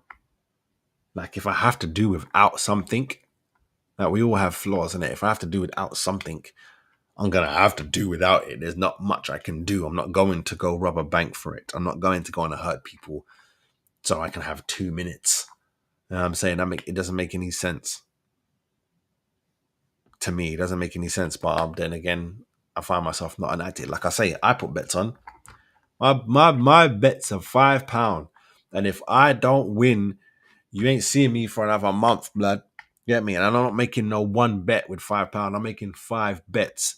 And I'm doing accumulators, but that pound gonna win me some hundreds. If it ever happens, it's gonna win me some hundreds. The most I've won is like £102. Get me? I get my betting from my granddad. My granddad used to bet 50 pences on horses. You hear me? He used to bet 50 pences on horses. And there was a time where, the odd time, my mum will buck in and she'll be like, I heard it's the Grand National. Who should I bet on? And my granddad's like, right, this is what you do. You spread it out. She's like, no, just tell me I want to put £20 on one horse. He's like, what? He'll do it for her because it's her £20, it's her money. And the odd occasion she win, and he's like, oh, that's nice, isn't it? That's nice. And then he come with his little £2 bet. But that's what I get it. I get it from my granddad. Same way. I used to go all from slow dogs. Same thing. 50p on that one, £2 on that one, £1 on that one. Right, let's go. See if I get a winner. You know what I mean? Sometimes left with a little bit of change, sometimes didn't. Sometimes left with nada. Spent my whole lot, come out with £30 to spend. Sometimes I'm not spending it. You know what I mean? I might just spend 10. You know what I mean? And if that 10 can't flip, oh well. You know what I mean? I'm gonna go and get myself something. I'm gonna be blessed. I don't understand it. But then again, it's not about understanding, it's about just knowing. Some people just have addictive natures. But with that said, you could get got on anything. It's not literally like it's just betting or it's just drugs. Get addicted to the gym, go and kill yourself lifting weights. It happens. You know what I mean? Doing too much, working out every day, no rest day. Love the gym, gotta get bigger, gotta get better, gotta get bigger, gotta get better, gotta get bigger, gotta be better. You're addicted, bruv. You need, or sister, you need to chill. But that's life. I don't know. If he's betting on Newcastle games, that's a bit terrible. Although he's not in them, clearly. Unless he was in them. That's the thing for me. It's betting on games that you play in. I think you should be allowed to play to bet. You should be allowed to bet. Although they'll probably say it's like insider trading, no? Because you know stuff. It depends on what you bet. You should be able to bet win lose. That's it. It should be like a little loophole. Only win lose. You can't bet how many throw-ins. You can't You can't bet who's gonna start. You can't bet who's coming off. You can't, because you know things. But you don't know who's going to win. Even though you're a player, you don't know who's going to win unless the thing is set up. You don't know who's going to win. So I'm gonna leave it there. I'd love to know what you guys think about that. All right, next we're going to talk about what is it now? Iconic former EFL club set to become part-time. What's going on in life?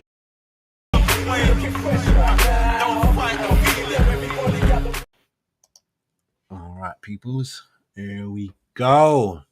Don't know if you can clock who it is from her alone. I think she's a fan of the club.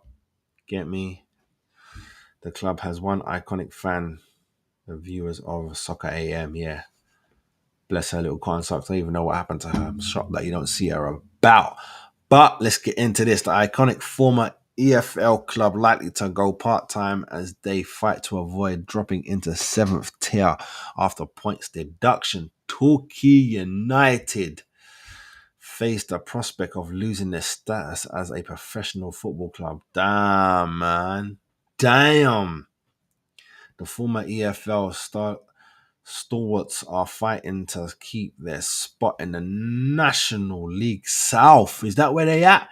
England's 6th tier of football. Torquay were in League 2 as recently as 2014 before being relegated, to the National League. The following Monday's 3-3 draw with Weston-super-Mare. Wow, that's who they're actually playing. The club sit just 5 points above the NLS regulation zone. This happened after Gills were handed a 10-point deduction following owner Clark Osborne's admission that he would no longer fund the club. The deduction came after his intentions to appoint administrations. There are multiple parties keen on buying the club from local businesses and supporters. However, prospect owner Michael Westcock has insisted that the club may have to take a step back before returning to the Football League. This could also include seeing the club stop having a full-time professional squad. He told the BBC Radio Devon, "We have to get realistic." Wow, this is a club that is losing a lot of money, and that's why we're on the brink of administration. There isn't this enormous gulf in class between part-time and full-time football at our level. We sat here in horror all season and seen how we've been played off the park by well-organized, well-marshaled part-time teams. Our long-term goal is to get back into Football League as a competitive full-time professional outfit that potentially yo-yos between League 1 and League 2, but we need to establish a firm, solid foundation from which we can build on that different model. No options are off the table as far as we're concerned, and if part of that model dictates that in our first year under new fan ownership that we need to take a step back from being a full-time professional squad in total, then we need to consider that as we progress we can then move to a hybrid model and then ultimately be a full-time professional model that we think is required to get back to the English Football League. Last season, the club reportedly lost almost 100,000 as they were relegated from the National League. Former Soccer AM presenter, Helen Chamberlain is Torquay's most well-known supporter, and she took every opportunity to mention her beloved team on the classic Sky show. She even has a club's crest tattooed on her bum. I wonder where she is. That is sad. But hold on a minute. Let me just find out where she is real quick. Let's see where she is.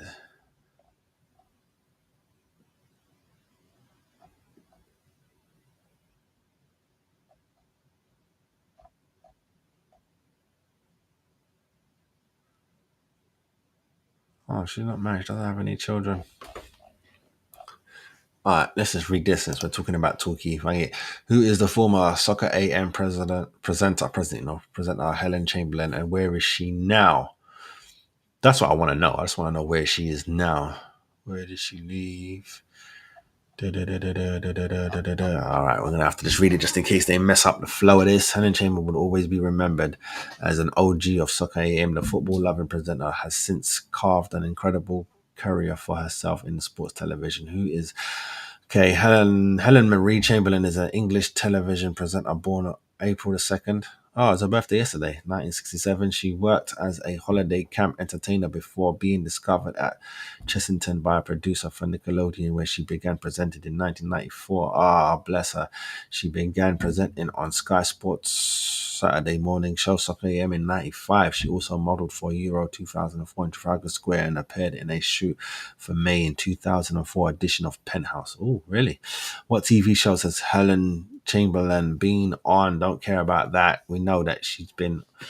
Okay, when did she leave Soccer AM? Helen began a football show in 95 alongside Tim Lovejoy and the program Game. I thought it was Andy Goldstein, and the program gained a large following among football fans on Saturday mornings. But since Lovejoy left in 2007, the show ratings decreased and was then screened for 90 minutes when it used to last up to 4 hours. Yeah, I didn't really watch it. I knew it was there. I just cared about the free kick bit and the penalty bits. That's it. Chamberlain then left the show in 2017 after 22 years on the sofa. As the show is being revamped for a new season, she was replaced by comedian Lloyd Griffin and former Hull and Fulham midfielder Jimmy Bollard. The news was shared by Soccer AM in a tweet which read, "Farewell and thank you for Mrs. Soccer AM. This place won't be the same without you." In 2020, Chamberlain gave insight into her life on her farm after presenting the show for 22 years. She told Athletic, "I spent nearly half my life sitting on that sofa. I was there for 23 years. I thought it was 22, but cool. That's a long time to have any job. Never mind a job in broadcasting. I had the farm to see to. I wanted to rescue more dogs and breed sheep and chickens, so I didn't have time for Saturday mornings anymore." Is Helen Chamberlain married and does she have children? Helen is not married and does not have any children. She was previously linked with a dart player, James Ward, from 2008 to 2010. After rumors began circling that the two were dating, she said in 2008, "Some of the things I've read are not quite true, but we have all good friends, whether they are male or female. Helen loves darts. Perhaps that's why we get on so well, but people are putting 2 and 2 together and making 7. If they made 5, they may be closer to the truth, or they may be a million miles away. Who knows?" All right, cool. Back to Torquay. Sorry, just went off there. They did bring her up, and look, they used her. It's like Torquay is not even important enough. But Torquay go back to being part-timers, That's sad, man. That's sad. And I always think about Bury. Let me just quickly Google. Is Bury even... are they a club? Did they get bought back? Did the people buy them? Mark Guan for Bury? Yeah, they're still awful. Bury was done. Yeah, Bury AFC adopted the Bury FC playing name ahead of the 2002. Okay. and returned to gig length following the FA approval announced on the 5th of June 2023. Among merging the two teams' histories were combined. Retrospectively, County Bury AFC season a season for. Okay, so they just put two teams together to bring it back. I'm gonna have to do some more digging on that. But yeah, Torquay, man, that is sad news, bruv. When a club goes out, see, you Chelsea fans, this could be you, man. This could be you. You know what I mean? This could be you. So hold your corner. Hold your corner, because shit can go left like that, especially when it's money. When it's money, boy. I feel sad. I feel sad for them. I feel absolutely sad for them. You know what I mean? But we move on, man. I ain't really got much to say about it. I just wanted to read that out. That is sad times. Sad times when a club goes out.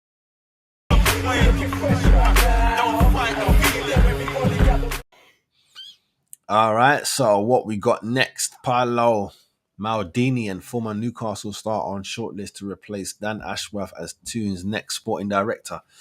Ooh. AC Milan legend Paolo Maldini and former Newcastle ace Hugo Viana are among the candidates to replace outgoing sporting director Dan Ashworth at St. James's. Ashworth has been placed on gardening leave as the Magpies and Man United continue to negotiate a complicated deal that could see him move into Old Trafford this summer. The 50-year-old contract runs out in 2006 and United are trying to thrash out a compensation deal with the Toon, who have demanded double the 10 million offered. According to iNews, sorry, I was looking at it as in-news. According to iNews, however, the Tyneside Giants are preparing for the ex-Brighton chief's exit by drawing up a shortlist of potential candidates. Among them are Maldini, 55, and Viana, 41, who worked wonders at Milan and Sporting Lisbon, respectively. AC Milan's legendary captain, who amassed a staggering 901 appearances at the San Siro, where he also won 7 Serie A titles and 5 Champions League trophies during his 25-year stint, worked as technical director for his beloved club after retiring in 2009. In 2009, the Italian great was a major catalyst behind Milan's young squad winning the San Siro, I can't say that word, in 2022 and making it to the semi-finals of the Champions League last season. The renowned defender has been out of work since June last year following reports of falling out with the club's owners over direction of the team. Viana has also experienced tremendous success at Sporting during his 6-year stint as director of football. The former playmaker, who registered 4 goals and 9 assists in 61 appearances during his 4-year stint at Newcastle until his departure in 2006, was critical in the Portuguese Giants' title triumph in 2021. Their first in 19 years. However, Paul Mitchell, who earned plaudits for his marvelous work at Southampton and Tottenham, is the Premier League Giants' first choice. Benfica's Rio Pedro and ex-Roma chief Thiago Pinto complete Newcastle's short list. The new sporting director is expected to work alongside manager Eddie Howe despite this season's struggles, as the 46-year-old tactician is still highly rated by the club's hierarchy. Of course you want Maldini. That name just rings bells right there. Bing, bing, bing, bing. Maldini's here. It's about to go down, but he ain't the coach. Get me? That's the thing. Everyone's be going off names. People be going off names, and it's not.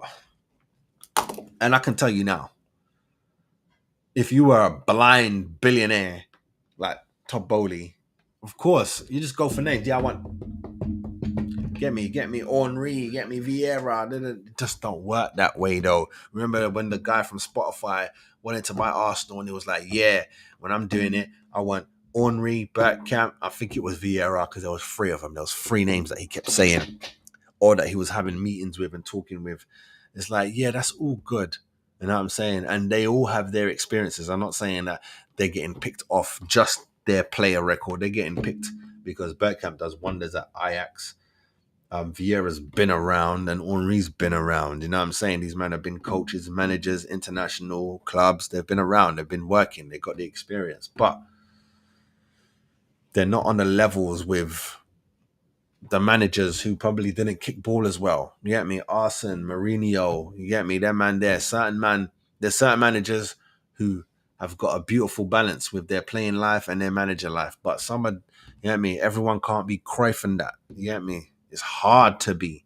That's why where are all the Brazilians? Where are all they? Why ain't Roberto Carlos a manager? You get me? Ronaldinho a manager. Ronaldo R9. Why ain't you a manager? Why ain't RC7 switching up saying, you know what, let me go buy a club real quick? He's probably got to. You get me? But Messi, why? Because everyone, it's not that. Just because you can do it, don't mean you can teach it. You know what I'm saying? It doesn't always work that way. It normally works out is if you can do it a little bit, even to a high level, and then drop a little bit, like you just bounce around, you hang around with the big boys. The big boys respect you. It's more likely you can forward that information. Look at Arteta now. You know what I mean? Look at Guardiola now. You know what I mean? They weren't the best players in the world. Let's be honest. They were very good. Just very good. But that's what it takes. You know what I mean? Arsene Wenger, same for Alex Ferguson. Not all, most of the greats, not all, most of the greats. You know what I mean? They weren't pulling up trees, bruv. They might have had a couple good games, but they weren't pulling up trees. They might have had like a signature move maybe, but they weren't pulling up trees. You know what I mean? I don't know. Maldini sounds good. You know what I mean? It sounds good. But, I don't wish them no luck, blood, because they're coming for everything that we fighting for. Just a couple years behind. Let me know what you lot saying down below, man. I need to know, man. Get me? All right, next up, what are we talking about? I'm going to skip that one. I don't even want to talk about that one. Oh, yeah, that's what we're going to talk about. I'm going to talk about the Wags and their ridiculous spending on security. With the Bar Level Sports Show, your midweek sports fix. Join us live every Wednesday at 12 noon with your hosts Karma and MC50. Fast-paced, dynamic, and always on point. The Bar Level Sports Show, where the action never stops. Okay, so here we go. So I'm just deleting a couple of tabs. Make this thing run a bit smooth. All right, the England Wags trying to get into the papers and doing their thing now. England football Wags to fork out eye-watering sum to hire private bodyguards for Euros after tournament terror threat. How about? Let me read it first because I already got my opinion. I haven't read this, but I've already got my opinion because I already watched the video on this. So the England Wags are planning to splash out 100,000 on private bodyguards for the Euros in Germany. The players' partners want to axe the FA security team in favour of their own hand-picked heavies. The group, led by footy tournament veteran Fern Maguire and Megan Pickford, intend to share the cost. Of course they do. The decision comes after The Sun on Sunday revealed that the threat of the terror attacks at the Euros is feared by the German government to be high. The Wags, who will also include Jack Wilson's girlfriend Sarah Atwood and Bukayo Saka's partner Talama Benson, whatever her name is, have vowed to up their protection. They are set to hire ex-military specialists instead of FA-appointed guards. A source said the FA security team look after them at the World Cup in Qatar, but this time they want to ramp up the security around them. They are looking to hire ex-military trained to deal with all sorts of threats. They'll operate from a discreet distance, so the group don't draw too much attention. It means they can enjoy more freedom and feel safer at the same time. Plus, they do not want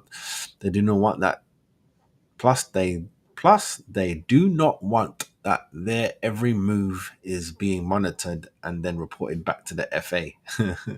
Say that. The sources added that there's been quoted at 65,000 for the first few weeks, which will go up north to 100,000 if England go all the way. It could set them a collision course with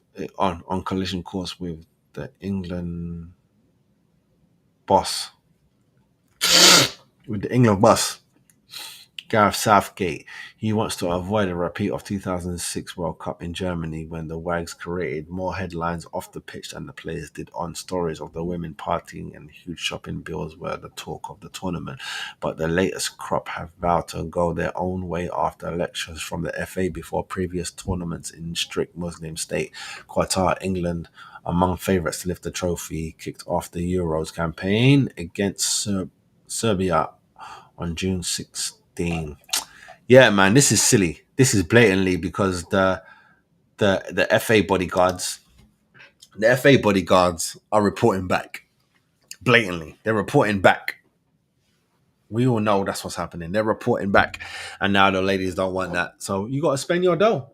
To be honest with you, it's stupid, but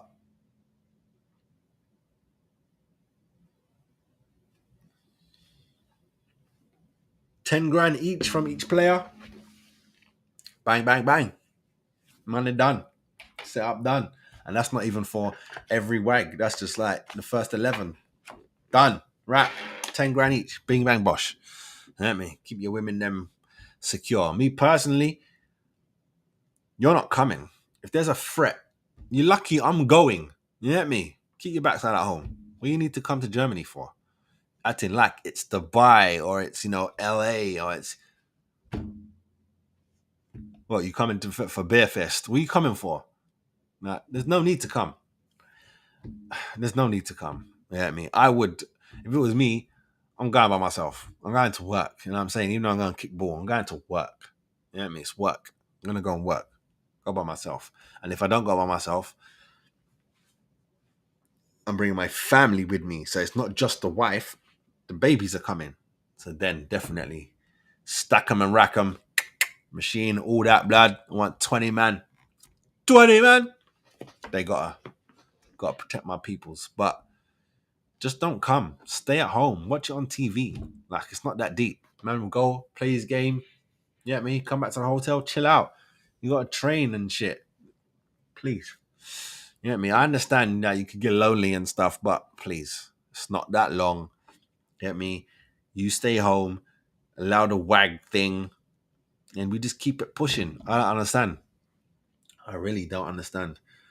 I do not understand the big hoopla. But I will say, I'm glad the England FA, you don't have to pay for it. You know what I'm saying? I'm sure you're probably butthurt because now you ain't got your spies spying on the girls them. You know what I'm saying? Because let's be honest, you know you are. Let's be honest, you know you don't like the wags. I'm surprised you even gave them security. You know what I mean? It might be the same security that the boys are using. It's just that when the boys are on the field, they don't need them. You know what I mean? When I first heard about this, I was like, oh please. I thought they were using that FA money and that's no, we can't have that. But they're chomping up their own pee. Like, what do you want? That's kind of like what's her name? Harry and the chick, Meghan. They don't get royalty. Don't get royalty security no more. You got to pay for your own. You denounced your throne. You bounced. What do you want? You got to pay for yourself. And if they're willing to pay for themselves, I don't have a problem with it. You know what I mean? Next up, we're gonna be talking Newcastle. They're hunting Arsenal's goalkeeper, man. I don't like it. I got my girl, you got your man. Keep it cool, nothing has to change. Just take my... All right. As my stomach turns as I read this, Newcastle want 30 million. Arsenal outcast in summer transfer window. 30 mil for the future England goalkeeper. That's a bit cheeky. Get me.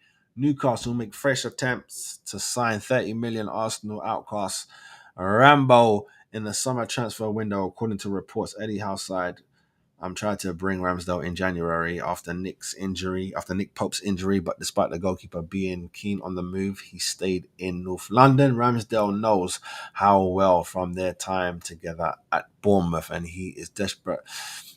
He is desperate for a more regular playing time after losing his spot to Dave Hyde. The Magpies are seeking a new goalkeeper with backup. The Magpies are seeking a new keeper with backup. Martin, they know what that says, largely failing to impress since stepping into the 11, conceding 3 goals in the last last time out. Ramsdale looks set to leave Arsenal this summer. Daily Mail have reported, and the English international is thought to have currently assessed his options. Newcastle, meanwhile, like the look of Rambo due to the fact that he is only 25 years old, with his current keepers both 35. Oh my shit. Pope is 32. I didn't know that. Okay, Rambo got up there and be number one. Arsenal legend David Seaman feels Rambo is too good to be a number two and admits he may have to adapt. He may have to depart the Emirates to get his career back on track. You've got to remember what Aaron has done for Arsenal, Seaman said. He's got the following of the fans. Everyone knows what he's done for Arsenal. Facts, bruv. I don't want him to go, but for me, he's too good to be a number two. He's still young. He's only 24 or 25. These details always messing around. He's only 24 and he's got a lot of time to play more games and then keeping pushing for his England spot. I don't want Rambo to go, blood. And see, the thing is for me, if you're too good to be a number two, wouldn't you be number one then?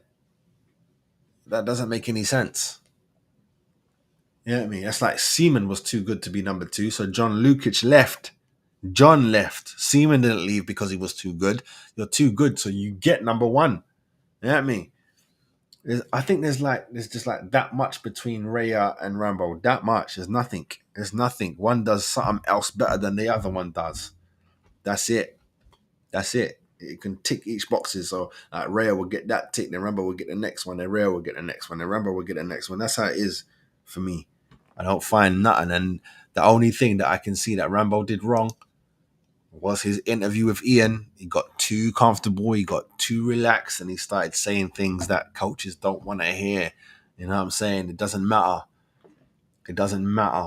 I keep asking coaches, when I interview coaches for one of my other podcasts, I ask them, how do you react, or how do you treat a player who doesn't do well in training or doesn't like training particularly, but come game day, they're your best player and they do well for you? What do you do with that? So far, they've come back with, you just got to know how to move and shake around certain players.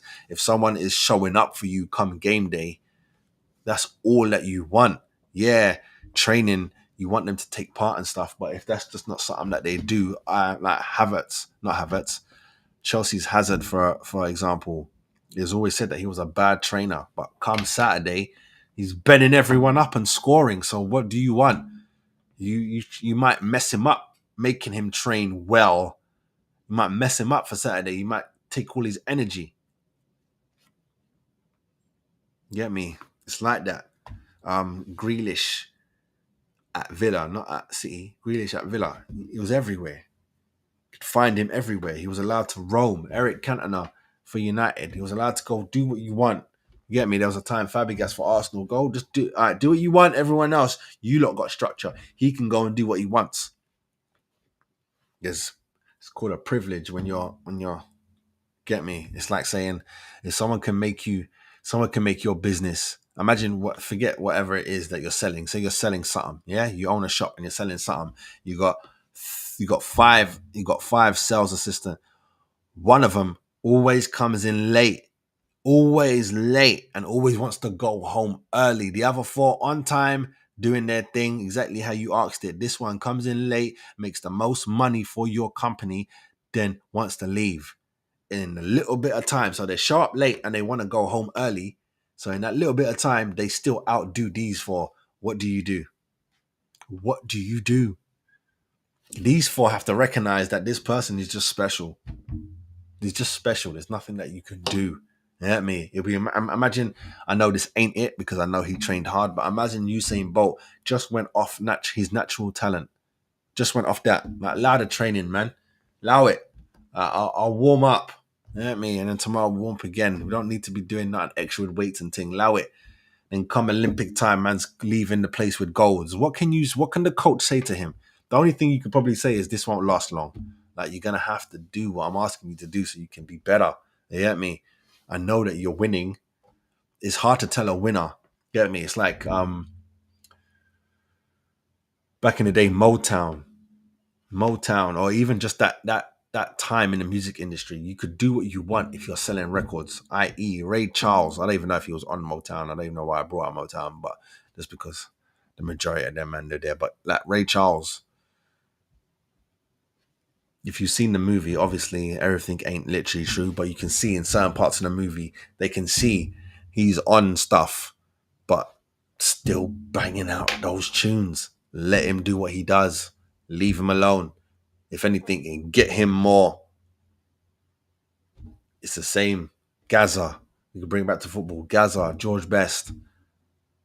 You know these men are out at night. He's in a nightclub now. Someone just got a phone call. You know, it wasn't social media back then. You get a phone call. Yeah, I just see George Best stumbling out the thing with four girls. Man, show up tomorrow drunk. It's game day. He's showing up drunk. Game start. He's bending up everyone, scoring goals. You win. You're going to tell him not to go out drinking and go hanging out with girls, are you? No, you're not. Because you're not going to spoil this funk. Whatever he does seems to be working. But it will take its toll. It will take its toll. I don't even know how we got here. Rambo, I don't want you to go. And for 30 mil, I think that's a piss take, bruv. You get me? Didn't we get him for like... No, I think we got him for 25, didn't we? When it 25. They won a lot. They won a lot. But hopefully he can leave a champion and then 50. Up that P, blood. You get me? Up that P. Talking to me, blood. Talking to me. All right, last one. We're going to wrap this up with a video. And of course, you know who it is. It's Miss Abby. Say I'm a player, 'cause I got bitches everywhere. All right. I'm just going to play this because it's not that long. You get me? Miss Abby. I think it's rather she's seen the light or we broke her. God damn. Enjoyed watching the most, being completely unbiased this season is Arsenal. They play the best football. They are banging form. I never say it, I'm just being honest. Fair. I think that the way that you're on, the way you're scoring goals, the way you're playing, if you go there and you get a result, I think everything is in your favour. Obviously you've still got big games to come, but I feel like the pendulum swings a little bit in your favour, and the confidence that team mentally would have across the squad, across the fan base, everything, I feel like that's a massive driving factor to try and take you over the edge and win the league. Wow. What? Wow. See? Sometimes they're not dumb. You get me? Sometimes people know the truth. They know Wagwan really, but they just like to talk with banter. It's not good enough. Allow the banter. Everything is banter. How about some real talk? You get me? That was the realest talk I've ever heard her speak. Ever. Let's play it again. We gotta play it again. I don't even know where I went. We gotta play it again. That's ridiculous.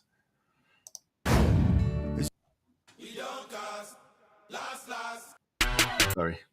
The team I've enjoyed watching the most, being completely unbiased this season is Arsenal. They play the best football. They are banging form. I never say it, I'm just being honest. Fair. I think that the way that you're on, the way you're scoring goals, the way you're playing, if you go there and you get a result, I think everything is in your favour. Obviously you've still got big games to come, but I feel like the pendulum swings a little bit in your favour, and the confidence that team mentally would have across the squad, across the fan base, everything, I feel like that's a massive driving factor to try and take you over the edge and win the league.